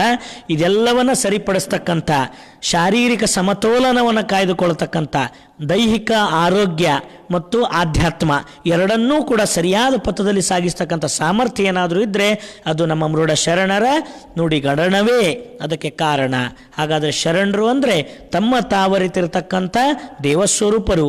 ಅವರು ನಡೆದು ನುಡಿದ ಹಾದಿ ಅದು ಲಿಂಗದ ನುಡಿ, ಲಿಂಗದ ನಡೆ. ಅಂತಪ್ಪ ಲಿಂಗದ ನಡೆ ನುಡಿಗಡಣವೇ ಈ ಶರೀರಕ್ಕೆ ಏನಾಗ್ತದೆ ಅಂದರೆ ನಿಯಂತ್ರಣಕ್ಕೆ ತರತಕ್ಕಂಥ ಅದ್ಭುತವಾದ ಸಾಧನ ಆಗ್ತದೆ. ನಮ್ಮ ಶರಣರ ವಚನಗಳಲ್ಲಿ ಅಡಕವಾಗಿರ್ತಕ್ಕಂಥ ಚಿಂತನೆಗಳನ್ನು ಈ ಶರೀರ ಸರಿಯಾದ ರೀತಿಯಲ್ಲಿ ತನ್ನಲ್ಲಿ ಅಳವಡಿಸಿಕೊಂಡದ್ದೇ ಆದರೆ ಅದು ತನ್ನೊಳಗಡೆ ಇರತಕ್ಕಂಥ ಅರಿವನ್ನು ಜಾಗೃತಗೊಳಿಸಿಕೊಳ್ಳಿಕ್ಕೆ ಅದುವೇ ಕಾರಣ ಆಗ್ತದೆ ಅಂತಕ್ಕಂಥದ್ದನ್ನು ನಾವೆಲ್ಲ ತಿಳ್ಕೋಬೇಕು. ಹಾಗಾದ್ರೆ ತಿಳಿಬೇಕಾದದ್ದು, ಅರಿಯಬೇಕಾದದ್ದು ತನ್ನೊಳಗೆ ಇದೆ ಹೊರತು ಶರೀರವನ್ನು ಬಿಟ್ಟು ಹೊರಗಡೆ ಇಲ್ಲ. ಆದರೆ ಎಷ್ಟೋ ಸಂದರ್ಭಗಳಲ್ಲಿ ಶರೀರದ ವಿಕಾಸ, ತನು ವಿಕಾಸ ಅಂದರೆ ನಾವು ಮೇಲ್ನೋಟಕ್ಕೆ ಭಾವಿಸ್ತೀವಿ ಶಾರೀರಿಕವಾಗಿರ್ತಕ್ಕಂಥ ಸಂವರ್ಧನೆ, ಶಾರೀರಿಕವಾಗಿರ್ತಕ್ಕಂಥ ಸೌಂದರ್ಯ, ಅದನ್ನೇ ತನು ವಿಕಾಸ ಅಂತ ನಾವು ಭಾವಿಸ್ತೀವಿ. ಆದರೆ ಶಾರೀರಿಕವಾಗಿರ್ತಕ್ಕಂಥ ಗಾತ್ರ, ಆಕಾರ, ಬಣ್ಣ ಇದ್ಯಾವುದು ಕೂಡ ಶರೀರದ ವಿಕಾಸ ಅಲ್ಲ, ತನು ವಿಕಾಸ ಅಲ್ಲ. ತನು ವಿಕಾಸ ಅಂದರೆ ಅಜ್ಞಾನದ ಅಂಗಗುಣಗಳನ್ನು ಕಳೆದುಕೊಂಡು ಪರಿಪೂರ್ಣ ಸುಜ್ಞಾನಮಯಗೊಂಡಿರ್ತಕ್ಕಂಥ ಲಿಂಗ ಪ್ರಜ್ಞೆಯೆಡೆಗೆ ಶರೀರವನ್ನು ಒಯ್ಯೋದೇ ತನು ವಿಕಾಸ ಆಗಿರ್ತದೆ ಹೊರತು ಈ ಭೌತಿಕವಾಗಿರ್ತಕ್ಕಂಥ ವಿಕಾಸ ಅದು ತನು ವಿಕಾಸ ಅಲ್ಲ. ಅಂತರಂಗಿಕವಾಗಿರ್ತಕ್ಕಂಥ ಅರಿವಿನ ಜಾಗೃತಿಯಲ್ಲಿ, ಆಚಾರದ ಅಳವಡನೆಯಲ್ಲಿ, ಅನುಭವ ಜ್ಞಾನವನ್ನು ಅಲ್ಲಿ ಕಂಡುಕೊಳ್ಳೋದರಲ್ಲಿ ಈ ಒಂದು ತನು ವಿಕಾಸ ಅಡಕವಾಗಿದೆ ಅಂತಕ್ಕಂಥದ್ದನ್ನು ನಮ್ಮ ಶರಣರ ವಚನಗಳ ಮುಖಾಂತರವಾಗಿ ನಾವೆಲ್ಲ ಕಾಣಬೇಕು. ಅದಕ್ಕೊಂದು ಕಡೆ ಅಕ್ಕ ಮಹಾದೇವಿ ಹೇಳುತ್ತಾರೆ, ಇಂಥ ಅದ್ಭುತವಾದ ಪರಮಾತ್ಮನ ಒಲಿಸ ಬಂದ ಪ್ರಸಾದ ಕಾಯವನ್ನು ನಾವು ಪ್ರಸಾದ ರೂಪವಾಗಿ ಬಳಸಬೇಕು ಹೊರತು ಮೋಹಿಸಬಾರದು ಅನ್ನೋ ಸಲುವಾಗಿ ಅಕ್ಕ ನಮಗೊಂದು ಎಚ್ಚರಿಕೆ ಕೊಡ್ತಾಳೆ. ಏನಂತ ಎಚ್ಚರಿಕೆ ಕೊಡ್ತಾಳೆ ಅಕ್ಕ ಅಂತಂದರೆ, ಈ ಶರೀರವನ್ನು ಕಂಡಿಷ್ಟು ಮೋಹಿಸ್ತೀವಲ್ಲ, ಇದು ಮಾಡಬೇಕಾಗಿರ್ತಕ್ಕಂಥ ಕಾರ್ಯ ಯಾವುದು ಅಂದರೆ ತನ್ನೊಳಗಡೆ ಇರತಕ್ಕಂಥ ಪರಾತ್ಪರ ಶಿವನನ್ನು ಮೋಹಿಸಬೇಕು. ಮೇಲ್ಗಡೆಗೆ ಕಂಡು ತೋರಿ ಅಡಗಿ ಹೋಗ್ತಕ್ಕಂಥ ಶರೀರವನ್ನಲ್ಲ. ಈ ಶರೀರ ಹೇಗಿದೆ ಅಂದರೆ ಜನನಕ್ಕೂ ಒಳಗಾಗ್ತದೆ, ನಂತರ ಒಂದಿಷ್ಟು ದಿನ ಬದುಕ್ತದೆ, ನಂತರ ಕೊನೆಗೆ ಮರಣಕ್ಕೊಳಗಾಗ್ತದೆ. ಒಂದು ದಿನ ಇದ್ದಂತೆ ಮತ್ತೊಂದು ದಿನ ಇರೋದಿಲ್ಲ. ಹುಟ್ಟಿನಿಂದ ಸಾವಿನೆಡೆಗೆ ಅಶಕ್ತವಾಗ್ತಾ ಹೋಗಿ ಕೊನೆಗೊಂದು ದಿವಸ ತಾನು ಯಾವ ಪಂಚಮಹಾಭೂತದ ಮೂಲಗಳಿಂದ ಬಂದಿತ್ತೋ ಮತ್ತೆ ಅದೇ ಮೂಲವನ್ನು ಸೇರ್ತಕ್ಕಂಥ, ಕೊನೆಗೆ ಒಂದು ದಿವಸ ಕಣ್ಣಿಗೆ ಕಾಣದಂತೆ ಹೋಗ್ತಕ್ಕಂಥದ್ದು ಈ ಶರೀರ. ಹೀಗೆ ಮಧ್ಯದಲ್ಲಿ ಒಂದು 4 ದಿನ ಬದುಕ್ತಕ್ಕಂಥ ಶರೀರವನ್ನು ನಾವು ಪರಮಾರ್ಥಿಕವಾಗಿರ್ತಕ್ಕಂಥ ಚಿಂತನೆಗೆ ಬಳಸಿದರೆ ಅದು ಸಾರ್ಥಕತೆ ಆಗ್ತದೆ. ಅದನ್ನು ಬಿಟ್ಟು ಕೇವಲ ಮೋಹಕ್ಕಾಗಿ, ಭೋಗಕ್ಕಾಗಿ ಬಳಸಿದರೆ ಬಹುಶಃ ಶಾರೀರಿಕವಾಗಿರ್ತಕ್ಕಂಥ ಜ್ಞಾನ ಹಾಳಾಗ್ತದೆ, ಆರೋಗ್ಯವೂ ಕೂಡ ನಾಶ ಆಗ್ತದೆ. ಅದಕ್ಕೆ ಅಕ್ಕ ಮಹಾದೇವಿ ತಾಯಿ ನಮಗೆಲ್ಲ ಒಂದು ಎಚ್ಚರಿಕೆ ಕೊಡ್ತಾರೆ. ಈ ಸಂದರ್ಭದಲ್ಲಿ ಅವ್ರು ಹೇಳ್ತಾರೆ, ಶರೀರ ಅಂದರೆ ಏನಂತ ತಿಳಿದಿಯಪ್ಪ ನೀನು, ಒಂದಿಷ್ಟು ಇದನ್ನು ಅನಾವರಣ ಮಾಡಿ ನೋಡು, ನಿನ್ನ ಅರಿವಿಗೆ ಬರ್ತದೆ ಏನೈತಿ ಅಂತ. ಯಾವುದನ್ನು ಮೇಲಿನ ಚರ್ಮದ ಬಣ್ಣ ನೋಡಿ ಮೋಹಿಸ್ತೀಯಾ, ಯಾವುದು ಭಾಳ ಸೌಂದರ್ಯ ಅಂತ ತಿಳಿದು ಭಾವಿಸಿ ಮೋಹಿಸ್ತೀಯಲ್ಲ, ಹಂಗಾರೆ ಅದರೊಳಗಡೆ ಏನಿದೆ ಅಂತ ಕೇಳಿದ್ರೆ ಅಕ್ಕ ಹೇಳ್ತಾರೆ, ಎಲುವಿನ ತಡಿಕೆ, ಮೂತ್ರದ ಕುಡಿಕೆ. ತನ್ನೊಳಗಡೆ ಇರ್ತಕ್ಕಂಥದ್ದು ನಾವು ತೆಗೆದು ಒಂದಿಷ್ಟು ನೋಡಿದ್ರೆ ಏನು ಕಾಣ್ತೈತೆ ಅಂದ್ರೆ ಇದರೊಳಗಡೆ ಬರೀ ಎಲುವು ಕಾಣ್ತಾವ, ಮಾಂಸ ಮಜ್ಜೆಗಳು ಕಾಣ್ತಾವ, ಮೂತ್ರದ ಕುಡಿಕೆ ಕಾಣ್ತೈತ್ರಿ, ಕೊನೆಗೆ ಅಮೇಧ್ಯದ ಮಡಿಕೆ. ಸುಡಲೀ ದೇಹವ ಒಡಲು ವಿಡಿದು ಕೆಡದಿರು ನಮ್ಮ ಚನ್ನ ಮಲ್ಲಿಕಾರ್ಜುನನನ್ನರಿಯದೇ ಮರುಳೆ. ಇವೆಲ್ಲ ಏನು ಹುಚ್ಚಿಡ್ದದಲ್ಲ ನಿಮಗೆ, ಯಾವ ಹುಚ್ಚಿಡ್ದದಪ್ಪ ಅಂತಂದ್ರೆ ಈ ಶರೀರನ ಹಿಂಗೆ ಇಟ್ಕೋಬೇಕು ಅನ್ನೋ ಹುಚ್ಚಿಡ್ದೈತಿ. ಇದು ಹಿಂಗೆ ಇರಬೇಕು ಅಂತ ಭಾವಿಸೀವಿ, ಆದರೆ ಇದು ಯಾವುದೂ ಕೂಡ ನಮ್ಮ ನಿಯಂತ್ರಣದೊಳಗಿಲ್ಲ. ಅದು ಬರ್ತಾ ಬರ್ತಾ ಬರ್ತಾ ಬರ್ತಾ ತನ್ನ ಶಾರೀರಿಕವಾದ ತ್ವಚೆ, ಲಾವಣ್ಯ ಎಲ್ಲ ಕಳ್ಕೊತಾ ಹೋಗ್ತೈತ್ರಿ. ಆವಾಗ ಒಂದಿಷ್ಟು ಮನಸ್ಸಿಗೆ ದುಃಖ ಆಗ್ತೈತಿ. ಏನಂದರೆ ನಾನು ಹಿಂಗೆ ಇರಬೇಕು ಅನ್ನೋ ಭಾವ. ಅದಕ್ಕೆ ಅಕ್ಕ ನಮಗೇನು ಮಾಡ್ತಾಳ, ಇಂಥ ಭಾವದ ಭ್ರಮೆಯನ್ನು ಬಿಡಿಸಿ ನಮ್ಮನ್ನು ಅಜ್ಞಾನದ ಕತ್ತಲೆಯಿಂದ ಹೊರಗಡೆಗೆ ತಂದು ಮೇಲ್ಗಡೆ ನೋಡೋ ಶರೀರ ನೋಡಬೇಡ, ಒಳಗಟ್ಟು ಬಗ್ದು ನೋಡು, ಹರಿದು ನೋಡು, ಏನು ಕಾಣ್ತದೆ ಒಳಗಂದ್ರೆ ಬರೀ ಹೊಲಸೆ ಕಾಣಕತ್ತೈತಿ. ಎಲ್ಲ ಒಳಗಿರೋದೆಲ್ಲ ಹೊಲಸೆ ತುಂಬೈತಿ. ಮ್ಯಾಲ ಒಂದಿಷ್ಟು ಚರ್ಮದ ಹೊದಕೆ ಹಚ್ಚಿದ ಕೂಡಲೇ ಭಾಳ ಮೋಹ ಆಕೈತಿ. ಅದನ್ನು ತೆಗೆದ್ರೆ ಬರೀ ಹೊಲಸೈತಲ್ಲ, ಹಂಗಾರೆ ಹೊಲಸು ನೋಡಿದ್ರೆ ನನಗಿಷ್ಟು ಮೋಹ ಆಕೈತಿ ಅಂದ್ರೆ ಹಾಗಾದ್ರೆ ನೋಡು ಅಂತ ತೋರಿಸಿ ಕೊನೆಗೊಂದು ಮಾತು ಹೇಳ್ತಾಳೆ ಮಹಾದೇವಿ ಅಕ್ಕ. ಏನು ಹೇಳ್ತಾಳೆ ಅಂದರೆ, ಒಡಲು ವಿಡಿದು ಕೆಡದಿರು ಚನ್ನ ಮಲ್ಲಿಕಾರ್ಜುನನನ್ನರಿಯದೆ. ಈ ಶರೀರ ನೀ ಎದಕ್ಕೆ ಬಳಸ್ಬೇಕಪ್ಪ ಅಂದ್ರೆ ಚನ್ನ ಮಲ್ಲಿಕಾರ್ಜುನನನ್ನು ಅರಿಯೋದಕ್ಕಾಗಿ ಬಳಸಬೇಕು. ಇದು ಬಂದದ್ದು ಆ ಕಾರ್ಯಕ್ಕಾಗಿ ಬಂದದ್ದು. ಇದು ಮೋಹಿಸಾಕ, ಒಂದಿಷ್ಟು ಕಾಮಿಸಾಕ, ಒಂದಿಷ್ಟು ಭೋಗಿಸಾಕ, ಒಂದಿಷ್ಟು ತಿಂದು ಉಂಡು ಹೋಗಾಕ ಬಂದ ಶರೀರ ಅಲ್ಲಪ್ಪ. ಇದು ಬಂದದ್ದು ಯಾತಕ್ಕಾಗಿ ಅಂದರೆ ಚನ್ನಮಲ್ಲಿಕಾರ್ಜುನನನ್ನು ಅರಿಯೋದಕ್ಕಾಗಿ ಬಂದದ್ದು. ಹಾಗಾದರೆ ಇದ್ರ ಒಳಗಡೆ ಇರ್ತಕ್ಕಂಥದ್ದು ಇಷ್ಟೆಲ್ಲ ಹೊಲಸು ನಿನ್ನ ಕಣ್ಣಿಗೆ ಕಾಣ್ತೈತಲ್ಲ, ಅದನ್ನು ನೋಡ್ಯಾದ್ರೂ ಅರ್ಥ ಆಗಲಿ, ಒಂದಿಷ್ಟು ಭಾವದ ಭ್ರಮೆಗಳು ಬಿಟ್ಟು ಹೋಗಲಿ, ಅದರಿಂದ ಹೊರಗಡೆಗೆ ಬಂದು ಈ ಮೋಹದಿಂದ ಹೊರಗೆ ಬಂದು ಚನ್ನಮಲ್ಲಿಕಾರ್ಜುನನನ್ನು ಅರಿ. ಆವಾಗ ಈ ಶರೀರ ಅಂತಕ್ಕಂಥದ್ದು ಅದ್ಭುತವಾದ ದೇವ ಮಂದಿರವಾಗಿ ಕಾರ್ಯ ಮಾಡ್ತದೆ. ಅದಕ್ಕೆ ಬಹುಶಃ ಅಖಂಡ ಆಧ್ಯಾತ್ಮಿಕ ಒಂದು ಪರಂಪರೆಯಲ್ಲಿ ಫಾರ್ ಎ ಫಸ್ಟ್ ಟೈಮ್ ಮೊಟ್ಟ ಮೊದಲ ಬಾರಿಗೆ ದೇಹವನ್ನು ದೇಗುಲ ಅಂತ ಕರೆದವರು ಅಂದರೆ ನಮ್ಮ ಬಸವಾದಿ ಪ್ರಮಥರು. ಶರೀರವನ್ನು ಪ್ರಸಾದಕಾಯ ಅಂತ ಕರೆದವರು ಯಾರಾದರೂ ಇದ್ದರೆ ಅದು ನಮ್ಮ ಬಸವಾದಿ ಪ್ರಮಥರು. ಇಷ್ಟು ಅದ್ಭುತವಾಗಿರ್ತಕ್ಕಂಥ ಒಂದು ಪವಿತ್ರವಾಗಿರ್ತಕ್ಕಂಥ ಒಂದು ಹೆಸರನ್ನು ನಮ್ಮ ಶರಣರು ಯಾಕೆ ಕೊಟ್ಟರು ಅಂತ ಕೇಳಿದರೆ, ಇದು ದೇವನೊಲಿಸ ಬಂದ ಪ್ರಸಾದಕಾಯ. ಇದರ ಮುಖ್ಯವಾಗಿರ್ತಕ್ಕಂಥ ಉದ್ದೇಶ ಏನು ಅಂದರೆ, ಇಂದ್ರಿಯಗಳ ಸುಖದ ಸುಳಿವಿನಲ್ಲಿ ಸಿಲುಕೋದು ಇದರ ಉದ್ದೇಶವಲ್ಲ. ಭೋಗದಲ್ಲಿ ಒಂದಿಷ್ಟು ಭೋಗಿಸಿ ಕೊನೆಗೆ ಬೆಂದು ಬಸವಳಿತಕ್ಕಂಥದ್ದು ಈ ಶರೀರದ ಉದ್ದೇಶವಲ್ಲ. ತನ್ನೊಳಗಡೆ ಇರತಕ್ಕಂಥ ಪರಮ ಪ್ರಭೆಯ ಚಿತ್ಕಳೆಯನ್ನು ಕಂಡು ಆನಂದಿಸಿ ಅನುಭವಿಸಿ ಆ ಮೂಲಕವಾಗಿ ಈ ಬದುಕನ್ನು ಸಂಭ್ರಮಿಸಬೇಕಾದದ್ದು ಈ ಶರೀರ ಧರ್ಮ ಆಗಿದೆ. ಈ ಶರೀರ ಧರ್ಮ ಅನ್ನೋದು ಭಾಳ ಒಳ್ಳೆಯ ರೀತಿಯಲ್ಲಿ ಅನುಭವಿಸಬೇಕಾದದ್ದು. ಆದರೆ ಅದು ಆಂತರಂಗಿಕವಾಗಿರ್ತಕ್ಕಂಥ ಆ ಚೈತನ್ಯದ ಹಿನ್ನೆಲೆಯಲ್ಲಿ ಹೊರತು ಬಹಿರಂಗಿಕವಾಗಿರ್ತಕ್ಕಂಥ ಭೌತಿಕವಾದದ ಹಿನ್ನೆಲೆಯಲ್ಲಿ ಅಲ್ಲ ಅಂತಕ್ಕಂಥದ್ದನ್ನು ನಮ್ಮ ಶರಣರು ಭಾಳ ಸ್ಪಷ್ಟವಾಗಿ ಕೊಡ್ತಾರೆ. ಹೀಗೆ ಅಂಗದಿಂದ ಲಿಂಗದೆಡೆಗೆ ಸಾಗುವಂಥ ಒಂದು ಸಂದರ್ಭದಲ್ಲಿ ಈ ಶರೀರ ಅಳವಡಿಸಿಕೊಂಡಿರ್ತಕ್ಕಂಥ ಒಂದೊಂದು ಇಂದ್ರಿಯಗಳ ಪಾತ್ರ ಬಹಳ ಅಗಾಧವಾಗಿರ್ತಕ್ಕಂಥದ್ದು. ಈ ಶರೀರ ಬಹಳ ಮುಖ್ಯವಾಗಿ ಪ್ರಪಂಚದ ಎಲ್ಲ ಜ್ಞಾನವನ್ನು ಗ್ರಹಿಸೋದು ಎಲ್ಲಿಂದ ಅಂದರೆ ಪಂಚ ಜ್ಞಾನೇಂದ್ರಿಯಗಳಿಂದ. ಈ ಪಂಚ ಜ್ಞಾನೇಂದ್ರಿಯಗಳ ಮುಖಾಂತರವಾಗಿ ಈ ತನುವಿಗೆ, ಈ ದೇಹಕ್ಕೆ ಭೌತಿಕ ಪ್ರಪಂಚದ ಜ್ಞಾನ ಆಗ್ತಿರ್ತದೆ.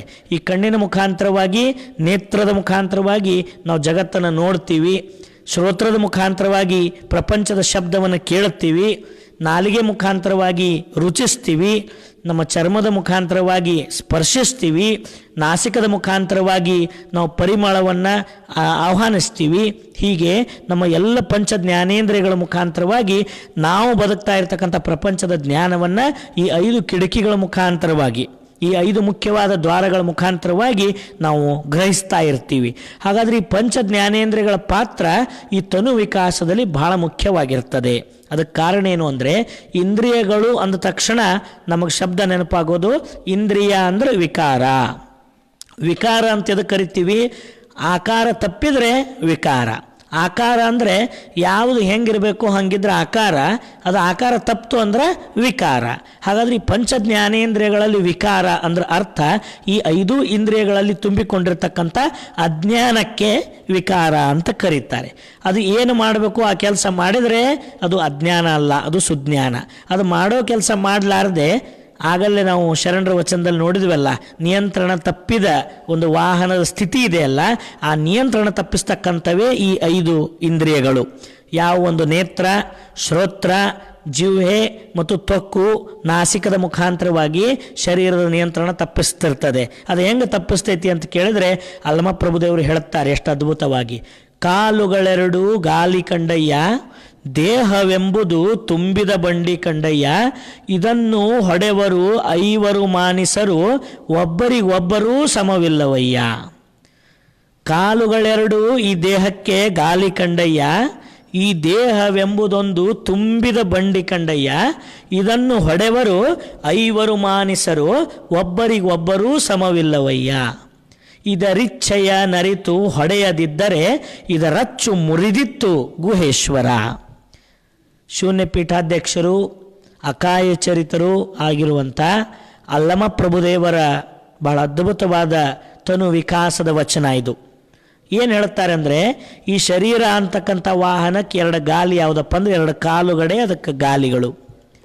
ಇನ್ನು ದೇಹ ಅನ್ನೋದು ಸುಮ್ಮನೆ ಖಾಲಿ ಬಂಡೆಲ್ಲ, ಇದು ತುಂಬಿದ ಬಂಡಿ ಕಂಡಯ್ಯ. ಏನೆಲ್ಲ ತುಂಬಿಕೊಂಡು ಹೊಂಟೈತಲ್ಲ, ಫುಲ್ಲಿ ಲೋಡೆಡ್ ವೆಹಿಕಲ್ ಇದು. ಯಾವುದು? ಶರೀರ ಅನ್ನೋದು ತುಂಬಿದ ಬಂಡಿ ಕಂಡಯ್ಯ. ಇಂಥ ತುಂಬಿದ ಬಂಡಿನ ನಡೆಸೋರು ಚಲಿಸೋರು ಯಾರು ಅಂದರೆ ಐವರು ಮಾನಿಸರು, ಅವರೇ ಈ ಪಂಚ ಜ್ಞಾನೇಂದ್ರಿಯಗಳು. ಯಾವ ಕಣ್ಣು, ಕಿವಿ, ಮೂಗು, ನಾಲಿಗೆ, ಚರ್ಮ ಅಂತಕ್ಕಂಥ ಪಂಚ ಜ್ಞಾನೇಂದ್ರಿಯಗಳೇ ಇದನ್ನು ನಡೆಸ್ತಕ್ಕಂಥ ಐವರು ಮಾನಿಸರು ಒಬ್ಬರಿಗೊಬ್ಬರು ಸಮವಿಲ್ಲವಯ್ಯ. ಇದು ವಿಶೇಷ. ಇಲ್ಲಿ ಒಂದು ವಾಹನ ನಡೆಸಬೇಕಾದ್ರೆ ಒಬ್ಬರೇ ಡ್ರೈವರ್ ಇರ್ತಾರೆ. ವಾಹನ ಎಷ್ಟೇ ಲೋಡೆಡ್ ಆಗಿರಲಿ, ಎಷ್ಟೇ ದೊಡ್ಡದಾಗಿರಲಿ, ಅದನ್ನು ನಡೆಸ್ತಕ್ಕಂಥ ವ್ಯವಸ್ಥೆ ಒಂದೇ ಇರ್ತದೆ. ಒಂದೇ ಸ್ಟೇರಿಂಗು, ಒಂದೇ ಬ್ರೇಕು, ಒಂದೇ ಎಕ್ಸಿಲೇಟರ್ ಇರ್ತದೆ ರೀ. ಒಂದೇ ಗಾಡಿಗೆ 5 ಜನ ಕುಂಡ್ರಿಸ್ಬಿಟ್ರೆ 5 ಮಂದಿ ಕೈಯಾಗ ಸ್ಟೇರಿಂಗ್ ಕೊಟ್ಟು, 5 ಮಂದಿ ಕೈಯಾಗ ಬ್ರೇಕ್ ಕೊಟ್ಟು, 5 ಮಂದಿ ಕೈಯಾಗ ಎಕ್ಸಿಲೇಟರ್ ಕೊಟ್ಬಿಟ್ರೆ ಒಬ್ಬೊಬ್ಬರು ತಮಗೆ ತಿಳಿದಲ್ಲೇ ಒಯ್ತಾರೆ ಗಾಡಿನ. ಹಂಗಾರೆ ಗಾಡಿ ಯಾವ ಕಡೆ ಹೋಗಬೇಕು, ಯಾವ ದಿಕ್ಕಿಗೆ ಹೋಗಬೇಕು? ಹಾಗೆ ಶರೀರದ ಪರಿಸ್ಥಿತಿ ಏನಾಗಿದೆ ಅಂದ್ರೆ 5 ಮಂದಿನ ಕುಂಡ್ರಿಸ್ತಾರ ಹೊಡ್ಯಾಕಿದನ್ನ, 5 ಮಂದಿ ನಡ್ಸಕ್ಕೆ ಕೊತ್ತಾರ. ಇದು ನೋಡಿದ್ರೆ ತುಂಬಿದ ಗಾಡಿ ಹೊಂಟೈತಿ ಲೌಕಿಕದ ಬದುಕಿನೊಳಗೆ. ಅವಾಗ ಈ 5 ಮಂದಿ ಕೂಡ್ಕೊಂಡು ನಡ್ಸಾಕತ್ತಾರ. 5 ಜನ ಕೂಡಿ ನಡೆಸಲಿ, ಆದರೆ 5 ಜನರಲ್ಲಿ ಸಾಮ್ಯತೆ ಇಲ್ಲ, ಪರಸ್ಪರವಾಗಿರ್ತಕ್ಕಂಥ ಹೊಂದಾಣಿಕೆ ಇಲ್ಲ. ಅದಕ್ಕೆ ಅವರು ಒಂದೇ ಶಬ್ದ ಹೇಳಿಬಿಟ್ರು ಪ್ರಭುದೇವರು, ಒಬ್ಬರಿಗೊಬ್ಬರು ಸಮವಿಲ್ಲವಯ್ಯ. ಇವ್ರು ಯಾರೊಳಗೂ ಸಾಮ್ಯತೆ ಇಲ್ಲ. ಹೇಗಿಲ್ಲ? ಕಣ್ಣು ಒಂದು ನೋಡ್ಬೇಕಂತ ಒಂದು ಕಡೆ ತೊಗೊಂಡು ಹೋಗ್ತದೆ, ಕಿವಿ ಭಾಳ ಚಲೋ ಐತಿಲಿ ಕೇಳೋಣ ಅಂತ ಒಂದು ಕಡೆ ತೊಗೊಂಡು ಹೋಗ್ತದೆ, ನಾಲಿಗೆ ರುಚಿಸ್ಬೇಕಂತ ಅದೊಂದು ಕಡೆ ತೊಗೊಂಡು ಹೋಗ್ತದೆ, ಚರ್ಮ ಸ್ಪರ್ಶಿಸ್ಬೇಕಂತ ಅದೊಂದು ಕಡೆ ತೊಗೊಂಡು ಹೋಗ್ತದೆ. ಹಂಗಾರೆ 5 ಜನ 5 ವಿಷಯಗಳ ಸುಖದ ಆಸ್ವಾದನೆಯಲ್ಲಿ ತೊಡಗಿಬಿಟ್ರೆ ಹಂಗಾರೆ ಶರೀರ ನೋಡೋದ್ರಾಗ ಬೀಳಬೇಕು, ಕೇಳೋದ್ರಾಗ ಹೋಗಬೇಕು, ರುಚಿಸೋದ್ರಾಗ ಹೋಗಬೇಕು, ಸ್ಪರ್ಶಿಸೋದ್ರಾಗ ಹೋಗಬೇಕು. ಹಂಗಾರೆ ಈ ಶರೀರ ಏನಾಗ್ತದೆ? ಅಲ್ಲಿಗೆ ನಿಯಂತ್ರಣ ತಪ್ತದೆ, ಸಮತೋಲನ ಕೆಟ್ಟು ಹೋಗ್ತದೆ. ಅದಕ್ಕಾಗಿ 5 ಒಬ್ಬರಿಗೊಬ್ಬರು ಸಮವಿಲ್ಲವಯ್ಯ. ಯಾರಲ್ಲೂ ಕೂಡ ಸಾಮ್ಯತೆ ಇಲ್ಲ, ಹೊಂದಾಣಿಕೆ ಇಲ್ಲ. ಈ 5 ಇಂದ್ರಿಯಗಳಿಗೆ 5 ರೀತಿಯಾಗಿರ್ತಕ್ಕಂಥ ಆಕರ್ಷಣೆಗಳಿರ್ತವ. ಈ ಯಾವ 5 ಇಂದ್ರಿಯಗಳು ಶರೀರಕ್ಕದವಲ್ರಿ, ಈ 5ಕ್ಕೂ 5 ರೀತಿಯಾಗಿರ್ತಕ್ಕಂಥ ವಿಷಯಗಳ ಸಂಪರ್ಕ ಏರ್ಪಡುತ್ತದೆ. ಹೇಗೆ ಅಂದರೆ ಕ್ರಮವಾಗಿ ನಮ್ಮ ಕಣ್ಣು, ಕಿವಿ, ಮೂಗು, ನಾಲಿಗೆ, ಚರ್ಮಗಳಿಗೆ ಶಬ್ದ, ಸ್ಪರ್ಶ, ರೂಪ, ರಸ ಮತ್ತು ಗಂಧ ಅನ್ನೋ 5 ವಿಷಯಗಳಿಗೆ ಅವು ಪರಸ್ಪರವಾಗಿ ಹಾತೊರಿತಿರ್ತವ. ಅದು ತನಗೆ ಸಂಬಂಧಪಟ್ಟಿರ್ತಕ್ಕಂಥ ವಿಷಯದ ಒಂದು ಸಂಪರ್ಕ ಬಂದರೆ ಅದು ತನ್ನನ್ನು ಸಂಪೂರ್ಣವಾಗಿ ಅದರಲ್ಲೇ ತೊಡಗಿಸಿಕೊಂಡು ಬಿಡ್ತದೆ. ಹಾಗೆ ತೊಡಗಿಸಿಕೊಳ್ಳೋ ಮುಖಾಂತರವಾಗಿ ಶರೀರದ ನಿಯಂತ್ರಣ ತಪ್ಪುತ್ತದೆ.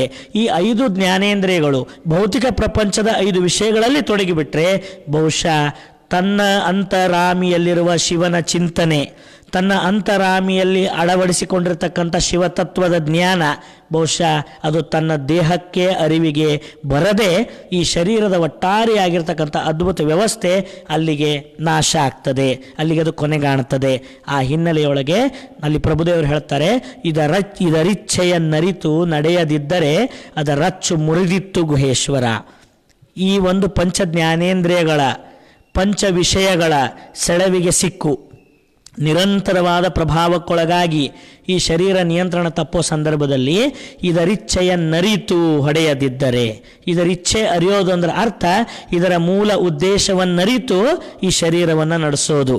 ಇದು ಇಂದ್ರಿಯಗಳ ಸುಖಕ್ಕಾಗಿ ಬಂದ ಶರೀರ ಅಲ್ಲ, ಇಂದ್ರಿಯಗಳ ಭೋಗ ಸುಖದ ಆಸ್ವಾದನೆ ಶರೀರದ ಗುರಿಯಲ್ಲ. ಹಾಗಾದರೆ ಈ ಶರೀರದ ಮುಖಾಂತರ ನಡಿಬೇಕಾಗಿರ್ತಕ್ಕಂಥ ಪಂಚ ಜ್ಞಾನೇಂದ್ರಿಯಗಳು ಪರಿಶುದ್ಧ ಆಗಬೇಕು. ಹಾಗಾದ್ರೆ ಪರಿಶುದ್ಧ ಆಗೋದಕ್ಕಾಗಿ ನಮ್ಮ ಶರಣರು ಅದ್ಭುತವಾಗಿರ್ತಕ್ಕಂಥ ಒಂದು ಪರಿಕಲ್ಪನೆಯನ್ನು ಕೊಡ್ತಾರೆ. ಅದನ್ನು ನಮ್ಮ ಇವರು ಉರಿಲಿಂಗ ಪೆದ್ದಿ ಪ್ರಿಯ ವಿಶ್ವೇಶ್ವರ ಅಂಕಿತ ನಾಮದಲ್ಲಿರ್ತಕ್ಕಂಥ ಉರಿಲಿಂಗ ಪೆದ್ದಿ ಶರಣರು ತಮ್ಮ ವಚನದಲ್ಲಿ ಹೇಳುತ್ತಾರೆ, ದೇಹವೆಂಬ ಅರಮನೆಯಲ್ಲಿ ಮಹಾಲಿಂಗವೆಂಬ ಅರಸು ಮನವೆಂಬ ಪೀಠದ ಮೇಲೆ ಕುಳ್ಳಿರ್ದು ಪಂಚ ಜ್ಞಾನೇಂದ್ರಿಯಗಳೆಂಬ ಹರಿಯಾಣದಲ್ಲಿ ಪಂಚ ವಿಷಯಗಳನ್ನೇ ಎಡೆ ಮಾಡಿಸಿಕೊಂಡು ಉಂಬುತ್ತಿರಲು ಆನಂದವೇ ಮಹಾಪ್ರಸಾದವಾಯಿತು ಕಾಣ ಉರಿಲಿಂಗ ಪೆದ್ದಿ ಪ್ರಿಯ ವಿಶ್ವೇಶ್ವರ. ಎಷ್ಟು ಅದ್ಭುತ ವಚನ ಹೇಳಿದ್ರಂದರೆ ಇದರೊಳಗೆ ತತ್ವಜ್ಞಾನವೂ ಅಡಕವಾಗಿದೆ, ಶಾರೀರಿಕವಾಗಿ ಅಳವಡಿಸಿಕೊಂಡಿರ್ತಕ್ಕಂಥ ಇಂದ್ರಿಯಗಳ ಶುದ್ಧಿಯೂ ಅಡಕವಾಗಿದೆ. ಇವತ್ತು ನಮ್ಮೆಲ್ಲರ ಬದುಕು ಇಷ್ಟೊಂದು ಕಲುಷಿತವಾಗಲಿಕ್ಕೆ ಕಾರಣ ಭಾಳ ಮುಖ್ಯವಾಗಿ ಇಂದ್ರಿಯಗಳಲ್ಲಿ ತುಂಬಿಕೊಂಡಿರ್ತಕ್ಕಂಥ ಅಜ್ಞಾನ. ಆ ಇಂದ್ರಿಯಗಳಲ್ಲಿರ್ತಕ್ಕಂಥ ಕತ್ತಲೆ ಹೋಗ್ಬಿಟ್ರೆ, ಅಜ್ಞಾನ ಹೋಗ್ಬಿಟ್ರೆ ಆ ಇಂದ್ರಿಯಗಳೇ ಲಿಂಗ ಕಿರಣಗಳಾಗಿ ಬೆಳಗ್ತವ. ಆ ಒಂದೊಂದು ಇಂದ್ರಿಯಗಳೇ ನಮ್ಮ ಲೌಕಿಕ ಮತ್ತು ಪಾರಮಾರ್ಥಿಕವಾಗಿರ್ತಕ್ಕಂಥ ಬದುಕನ್ನು ಹಸನುಗೊಳಿಸ್ತಾವ ಅನ್ನೋದಕ್ಕೆ ನಮ್ಮ ಶರಣರು ಇಷ್ಟು ಅದ್ಭುತವಾದ ವಚನಗಳಲ್ಲಿ ಈ ಒಂದು ತನು ವಿಕಾಸದ ವಿಚಾರಗಳನ್ನು ಕೊಟ್ಟರು. ದೇಹ ಅನ್ನೋದೇ ನಮ್ಮ ಶರಣರಿಗೊಂದು ಅರಮನೆ, ಇದನ್ನು ಬಿಟ್ಟು ಮತ್ತೊಂದು ಅರಮನೆ ಇಲ್ಲ ನಮ್ಮ ಶರಣರಿಗೆ. ಹೊರಗಿನ ಅರಮನೆ ಅದು ಅಲ್ಲ. ಹಾಗಾದ್ರೆ ಯಾವುದೋ ಅರಮನೆ ಅಂದರೆ ಪರಮಾತ್ಮನಿಂದ ಇಷ್ಟು ಅದ್ಭುತವಾದ ಶರೀರ ಪಡೆದಿವಲ್ಲ, ಇದೇ ನಮಗೆ ಅರಮನೆ. ನಾವೆಷ್ಟೋ ಸಾರಿ ಬೇಜಾರು ಮಾಡ್ಕೋತೀವಿ. ನಮಗೇನು ಕೊಟ್ಟಾನ ದೇವರು, ನಮ್ಮ ಹತ್ರ ಎಲ್ಲ ಕಡಿಮೆ ಐತಿ ಅಂತ ಭಾವಿಸ್ತೀವಿ. ಆದರೆ ಈ ಶರೀರ ವಿಜ್ಞಾನವನ್ನು ಒಮ್ಮೆ ನೋಡಿದರೆ ಶರೀರದೊಳಗೆ ಪರಮಾತ್ಮ ಇಷ್ಟು ಅದ್ಭುತ ಸಾಮರ್ಥ್ಯ ಕೊಟ್ಟಾನಲ್ಲ ಅಂದ್ರೆ ಈ ಅರಮನೆಯನ್ನು ನಾವು ಸುಂದರವಾಗಿ ಬಳಸ್ಕೊಂಡ್ರೆ ಬಹುಶಃ ಇಡೀ ಪ್ರಪಂಚ ನಮ್ಮದಾಗ್ತದೆ. ಅದರ ಅರ್ಥ ಪ್ರೀತಿ, ವಿಶಾಲವಾಗಿರ್ತಕ್ಕಂಥ ಹೃದಯ ವೈಶಾಲ್ಯತೆ ಇವೆಲ್ಲವುಗಳನ್ನು ಅಳವಡಿಸಿಕೊಂಡು ಬಿಟ್ರೆ ಬಹುಶಃ ನಮ್ಮಂಥ ಪರಮ ಸುಖಿ ಯಾರೂ ಆಗ್ಲಿಕ್ಕೆ ಸಾಧ್ಯ ಇಲ್ಲ. ಅದು ಕಾರಣ ಏನು ಅಂತಂದರೆ ಆ ದಿವ್ಯ ಜ್ಞಾನದ ಕೊರತೆ ಆಗಿರೋದ್ರಿಂದ ನಮಗೊಂದಷ್ಟು ದುಃಖ ಆಗ್ತದೆ. ಹಾಗಾದ್ರೆ ಸುಖದ ಸೆಲೆಯಲ್ಲಿದೆ ಅಂದರೆ ತನ್ನೊಳಗೆ ಇದೆ ಅನ್ನೋದನ್ನು ತೋರಿಸಿಕೊಟ್ರು. ಹಾಗಾದ್ರೆ ಅರಮನೆ ಹೊರಗಿಲ್ಲ, ದೇಹವೆಂಬ ಅರಮನೆಯೊಳಗೆ ಮಹಾಲಿಂಗವೆಂಬ ಅರಸು. ಅಂದರೆ ದೇಹದೊಳಗಡೆ ಇರತಕ್ಕಂಥ ಅಂತರಾಮಿಯೊಳಗಡೆ ಇರತಕ್ಕಂಥ ಶಿವನೇ ಈ ದೇಹಕ್ಕೆ ಅರಸು ಅಥವಾ ಒಡೆಯ. ಎಲ್ಲಿ ಕೂತಾನವ ಅಂದ್ರೆ ಮನವೆಂಬ ಪೀಠದ ಮೇಲೆ ಕುಳ್ಳಿರ್ದು. ಸಿಂಹಾಸನ ಯಾವುದಪ್ಪ ಅಂದರೆ ಮಹಾಲಿಂಗವೆಂಬ ಅರಸನಿಗೆ ಮನವೇ ಪೀಠ, ಮನವೆಂಬ ಪೀಠದ ಮುಂದೆ ಮೇಲೆ ಕುಳ್ಳಿರ್ದು. ಪಂಚ ಜ್ಞಾನೇಂದ್ರಿಯಗಳೆಂಬ ಹರಿಯಾಣದಲ್ಲಿ ಯಾವ ನಮ್ಮ ಪಂಚ ಜ್ಞಾನೇಂದ್ರಿಯಗಳದವಲ್ಲ, ಈ ಪಂಚ ಜ್ಞಾನೇಂದ್ರಿಯಗಳೇ ಅಂತರಂಗದಲ್ಲಿರ್ತಕ್ಕಂಥ ಆ ಶಿವನಿಗೆ ಹರಿಯಾಣಗಳು. ಅದರಲ್ಲಿ ಪಂಚ ವಿಷಯಗಳನ್ನೇ ಎಡೆ ಮಾಡಿಸಿಕೊಂಡು ಉಂಬುತ್ತಿರಲು ಆನಂದವೇ ಮಹಾಪ್ರಸಾದವಾಯಿತು. ಅಂದರೆ ಯಾವ ಪಂಚ ಜ್ಞಾನೇಂದ್ರಿಯಗಳಲ್ಲಿ ಅಜ್ಞಾನ ಇದೆಯೋ, ಅಂಗಭೋಗ ಇದೆಯೋ, ಅಂಗಭಾವದಿಂದ ಭೋಗಿಸಿ ವಿಕಾರಕ್ಕಾಗ್ತದೆಯೋ ಅದಕ್ಕೆ ನಮ್ಮ ಶರಣರು ಕೊಟ್ಟಿರ್ತಕ್ಕಂಥ ಅರಿವಿನ ಜ್ಞಾನ, ಅರಿವಿನ ಬೆಳಕು ಏನಂದರೆ ಈ ದೇಹದಲ್ಲಿರ್ತಕ್ಕಂಥ ಎಲ್ಲ ಇಂದ್ರಿಯಗಳು ಅಜ್ಞಾನ ವಶಕ್ಕೊಳಗಾದರೆ ರೋಗಕ್ಕೆ ತುತ್ತಾಗ್ತವ. ಅದೇ ಜ್ಞಾನಕ್ಕೆ ಒಳಗಾದರೆ, ಬೆಳಕನ್ನು ತನ್ನಲ್ಲಿ ತುಂಬಿಕೊಂಡ್ರೆ, ಒಳಗಡೆ ಇರ್ತಕ್ಕಂಥ ಕತ್ತಲೆಯನ್ನು ಕಳ್ಕೊಂಡ್ರೆ ಬಹುಶಃ ಈ ಪಂಚ ಜ್ಞಾನೇಂದ್ರಿಯಗಳೇ ಲಿಂಗ ಕಿರಣಗಳಾಗಿ ಬೆಳಗ್ತವ. ಹೇಗಂದರೆ ಅಂತರಂಗದಲ್ಲಿರ್ತಕ್ಕಂಥ ಪರಮಾತ್ಮನ ಸ್ವರೂಪ, ಆ ಸ್ವರೂಪಕ್ಕೆ ಇಲ್ಲಿರ್ತಕ್ಕಂಥ ಎಲ್ಲ ಜ್ಞಾನೇಂದ್ರಿಯಗಳಲ್ಲಿಂದ ಪಡಿತಾ ಇರ್ತಕ್ಕಂಥ ಒಂದೊಂದು ವಿಷಯಗಳು ಅಲ್ಲಿಗೆ ಪ್ರಸಾದ ರೂಪವಾಗ್ತವೆ. ಹೇಗೆ ಅಂತ ಕೇಳಿದ್ರೆ ಈ ಪ್ರಪಂಚವನ್ನು ನೋಡ್ತಕ್ಕಂಥ ದೃಷ್ಟಿ ಅಂಗಭಾವದಿಂದ ಕೂಡಿದ್ರೆ ಬಹುಶಃ ಈ ದೃಷ್ಟಿಯಲ್ಲಿ ಭೇದ ಇರ್ತದೆ. ಎಂಥ ಭೇದ? ಪ್ರಪಂಚವನ್ನು ನೋಡಿದರೆ ಭೇದ ಕಾಣ್ತದೆ. ಒಂದಿಷ್ಟು ಶ್ರೀಮಂತರು, ಬಡವರು, ದೊಡ್ಡವರು, ಸಣ್ಣವರು, ಜಾತೀಯತೆ, ವಿಷಮ ಭಾವಗಳೆಲ್ಲ ತುಂಬಿರ್ತವ ಈ ದೃಷ್ಟಿಯಲ್ಲಿ. ಅದು ಈ ದೃಷ್ಟಿಯ ಅಜ್ಞಾನ. ಈ ಪ್ರಪಂಚವನ್ನೆಲ್ಲ ನೋಡಿದಾಗ ನಮ್ಮ ಶರಣರು ಕರುಣಿಸಿದಂತೆ ಎತ್ತೆತ್ತ ನೋಡಿದಡತ್ತತ್ತ ನೀನೇ ದೇವ ಅಂತಕ್ಕಂಥ ಜ್ಞಾನ ಅಳವಟ್ರೆ ಈ ಕಣ್ಣಿನ ಮುಖಾಂತರವಾಗಿ ನೋಡಿದಾಗ ಅಲ್ಲಿ ಭೇದ ಇರೋದಿಲ್ಲ. ಎಲ್ಲವೂ ಕೂಡ ಲಿಂಗ ಸ್ವರೂಪವಾಗಿ ಕಾಣ್ತದೆ, ಲಿಂಗಮಯವಾಗಿ ಕಾಣ್ತದೆ. ವಾಸ್ತವದಲ್ಲಿ ಈ ಪ್ರಪಂಚದ ತುಂಬೆಲ್ಲ ಇರೋದು ಆ ಅಖಂಡವಾದ ಪರವಸ್ತುವಿನ ಪ್ರಭೆಯೊಂದೇ. ಆದರೆ ಅಜ್ಞಾನ ವಶಕ್ಕೊಳಗಾದಾಗ, ಕಣ್ಣಿನಲ್ಲಿ ಕತ್ತಲೆ ತುಂಬಿಕೊಂಡಾಗ ಅದು ಪ್ರಪಂಚ ದೇವರ ಸ್ವರೂಪ ಕಾಣೋದಿಲ್ಲ, ವಿಕಾರ ವಿಷಯಗಳ ಸ್ವರೂಪವಾಗಿ, ಸ್ವರೂಪ ಕುರೂಪಗಳ ಸಂಗಮವಾಗಿ ಈ ಪ್ರಪಂಚ ಕಾಣ್ತದೆ. ಅದಕ್ಕಾಗಿ ನಮ್ಮ ಶರಣರು ಆ ಕಣ್ಣಿನ ಕತ್ತಲೆನೇ ತೆಗೆದುಬಿಟ್ರು. ಆ ಲಿಂಗ ಕೊಟ್ಟು, ಲಿಂಗ ತೋರಿಸಿ ಪ್ರಪಂಚ ತುಂಬೆಲ್ಲ ನೀನು ಲಿಂಗನೇ ನೋಡಬೇಕು ಅಂತ ಅದ್ಭುತವಾಗಿರ್ತಕ್ಕಂಥ ಸಾಮರ್ಥ್ಯ ಕೊಟ್ಟರು. ಆವಾಗಿದ ಕಣ್ಣು ಕಣ್ಣಾಗಿ ಉಳಿಯೋದಿಲ್ಲ, ಇದು ನೇತ್ರ ಅಲ್ಲ, ಇದು ಶಿವಲಿಂಗ ಆಗ್ತದೆ. ಹಾಗೆಯೇ ಕಿವಿ ಮುಖಾಂತರವಾಗಿ ಪ್ರಪಂಚದ ಜ್ಞಾನವನ್ನು ನಾವು ಪಡಿತಿರ್ತೀವಿ, ಶಬ್ದದ್ದು. ಈ ಕಿವಿಯಾಗಿ ಇದ್ದಾಗ ಇಲ್ಲಿ ಏನು ಕೇಳ್ತದೆ ಅಂದ್ರೆ ಸ್ತುತಿಗಳು, ನಿಂದೆಗಳು ಮತ್ತಿನ್ನಿತರ ಶಬ್ದಗಳು ಎಲ್ಲ ಬೀಳ್ತಿರ್ತವ. ಅದೇ ಈ ಎಲ್ಲ ಸ್ತುತಿ ನಿಂದೆಗಳಲ್ಲಿರ್ತಕ್ಕಂಥ ವ್ಯತ್ಯಾಸ ಹರಿದು ಏನೆಲ್ಲವೂ ಬಂದದ್ದು ಕೂಡ ಆ ಪರಮಾತ್ಮನ ಲಿಂಗಯ್ಯನ ಪ್ರಸಾದ ಅಂತ ಸ್ವೀಕಾರವಾದಾಗ ಬಹುಶಃ ಅದು ಕಿವಿಯಾಗಿ ಉಳಿಯೋದಿಲ್ಲ, ಅದು ಕಿವಿಯ ಹಂತವನ್ನು ಮೀರಿ ಅದು ಪ್ರಸಾದ ಲಿಂಗದ ಪ್ರಭೆಯಾಗಿ ಬೆಳಗ್ತದೆ. ಅದಕ್ಕಾಗಿ ನಮಗೆ ಏನೇ ಶಬ್ದಗಳು ಬಂದು ಬಿದ್ದರೂ ಕೂಡ ಅದೆಲ್ಲದಕ್ಕೂ ಪರಮಾತ್ಮನೇ ಪ್ರೇರಣೆ ಅಂತ ನಾವು ಭಾವಿಸಿ ಬದುಕಬೇಕಾಗ್ತದೆ. ಅದಕ್ಕೆ ನಮ್ಮ ಕ್ರಾಂತಿ ಗಂಗೋತ್ರಿ ಅಕ್ಕನಾಗಮ್ಮ ತಾಯಿ ಒಂದು ವಚನ ಹೇಳುತ್ತಾರೆ, ಮನದೊಡೆಯ ಮಹಾದೇವ ಮನವ ನೋಡಿಹನೆಂದು ಮನುಜರ ಕೈಯಿಂದ ಒಂದೊಂದ ನುಡಿಸುವನು. ಇದಕ್ಕೆ ಕಳವಳಿಸದಿರು ತನುವೆ, ಇದಕ್ಕೆ ಕಾತರಿಸದಿರು ಮನವೇ, ನಿಜವಾ ಮರೆಯದಿರು ಕಂಡ್ಯ ನಿಶ್ಚಿಂತನಾಗಿರು ಮನವೇ.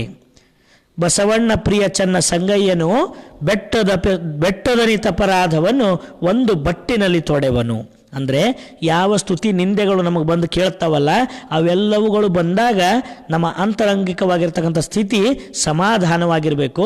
ಆ ಸಮಾಧಾನ ಯಾಕಿರಬೇಕು ಅಂದರೆ ಮನದೊಡೆಯನಾಗಿರ್ತಕ್ಕಂಥ ಮಹಾದೇವನೇ, ಪರಮಾತ್ಮನೇ ನಮ್ಮನ್ನು ಪರೀಕ್ಷಿಸಲು ಸುಖವಾಗಿ ಒಬ್ಬೊಬ್ಬರಿಂದ ಒಂದೊಂದು ಮಾತು ಬರೆಸ್ತಾನೆ.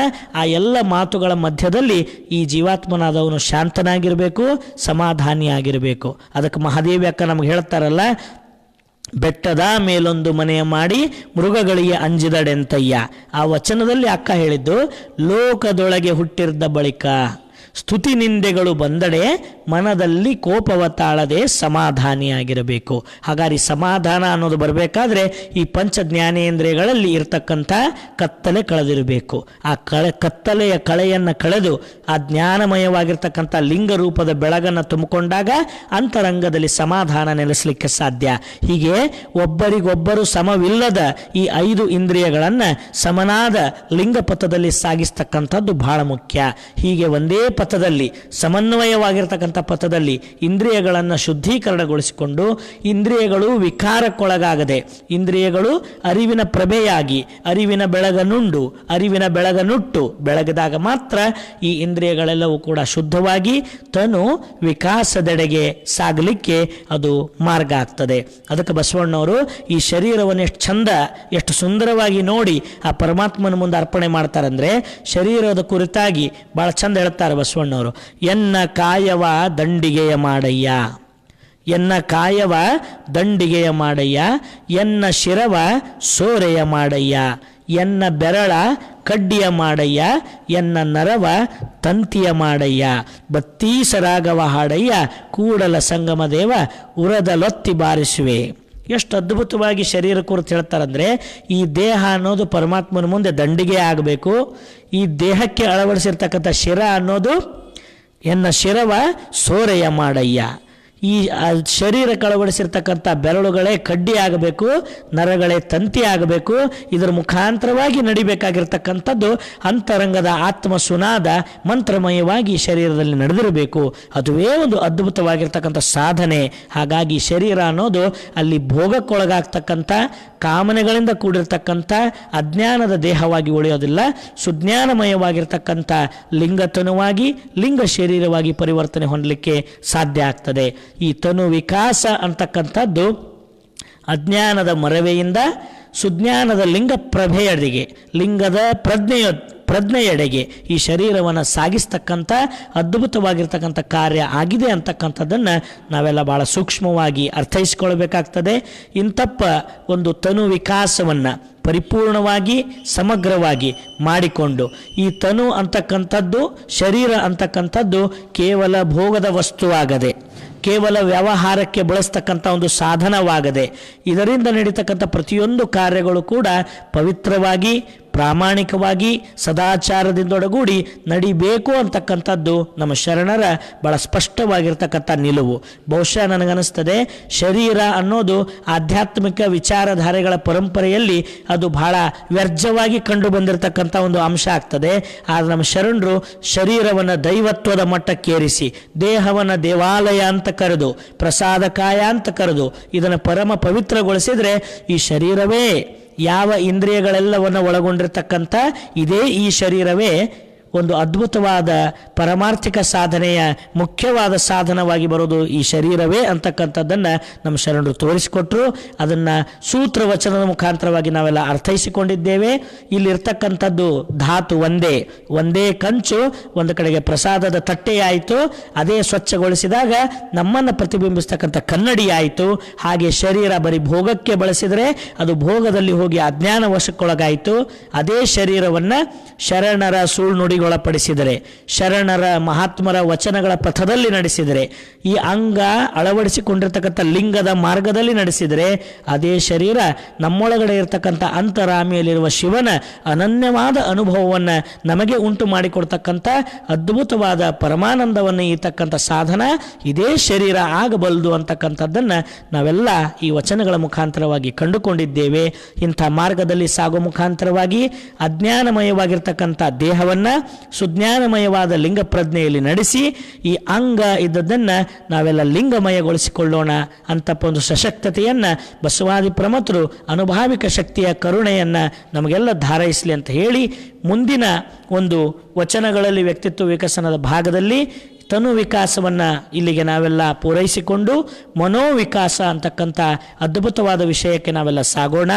ಇಂದಿಗೂ ಕೂಡ ಮನೋವಿಜ್ಞಾನದ ನೆಲೆಯಲ್ಲಿ ನಿಂತಾಗಲೂ ಕೂಡ ಕಂಡು ಬರದೇ ಇರತಕ್ಕಂಥ ಮನೋವಿಜ್ಞಾನದ ಊಹೆಗೂ ನಿಲುಕದಂಥ ಅದ್ಭುತವಾಗಿರ್ತಕ್ಕಂಥ ಮಾನಸಿಕವಾದ ಸ್ಥಿತಿಗಳು, ಮನಸ್ಸಿನ ಸಂರಚನೆ, ಮನೋವೈಜ್ಞಾನಿಕವಾಗಿರ್ತಕ್ಕಂಥ ಚಿಂತನೆಗಳು ನಮ್ಮ ಶರಣರ ವಚನಗಳಲ್ಲಿ ಮೂಡಿಬಂದಿವೆ.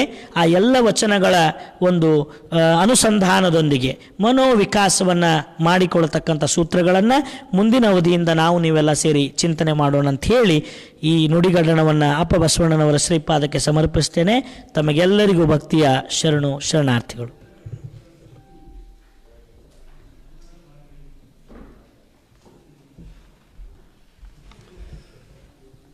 ಓಂ ಶ್ರೀ ಗುರು ಬಸವಲಿಂಗಾಯ ನಮಃ.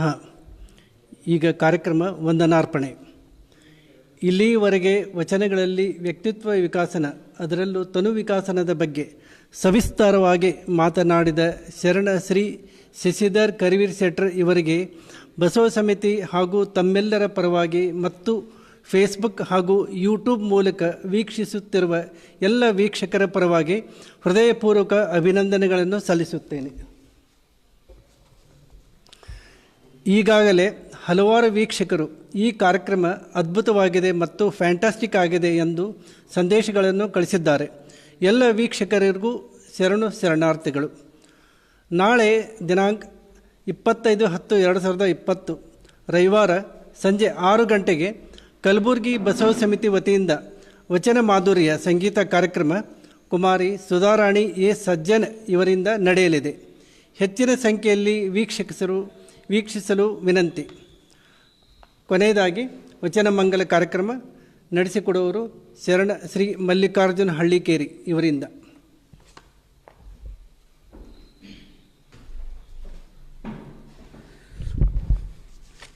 ಶ್ರೀ ಗುರು ಬಸವಲಿಂಗಾಯ ನಮಃ. ಶಿಲೆಯ ತೆಪ್ಪವನೇರಿ ಜಲವ ದಾಟುವೆನೆಂಬ ಬಲುಮೂಢತನವ ತೊಲಗಿಸಿ ನೀನೆನ್ನ ಸಲಹೈ ಶ್ರೀ ಗುರುವೇ ಕೃಪೆಯಾಗು. ಕೊರಡು ಕೊನರುವುದು ಬಲ್ಬರಡು ಹಯನಾಗುವುದು ಕುರುಡಂಗೆ ಕಣ್ಣು ಬಹುದು ನಿನ್ನೊಲುಮೆಯಿಂದರಿದೇನೈ ಗುರುವೇ ಕೃಪೆಯಾಗು. ಎಲ್ಲರಿಗೂ ಶರಣಾರ್ಥಿ.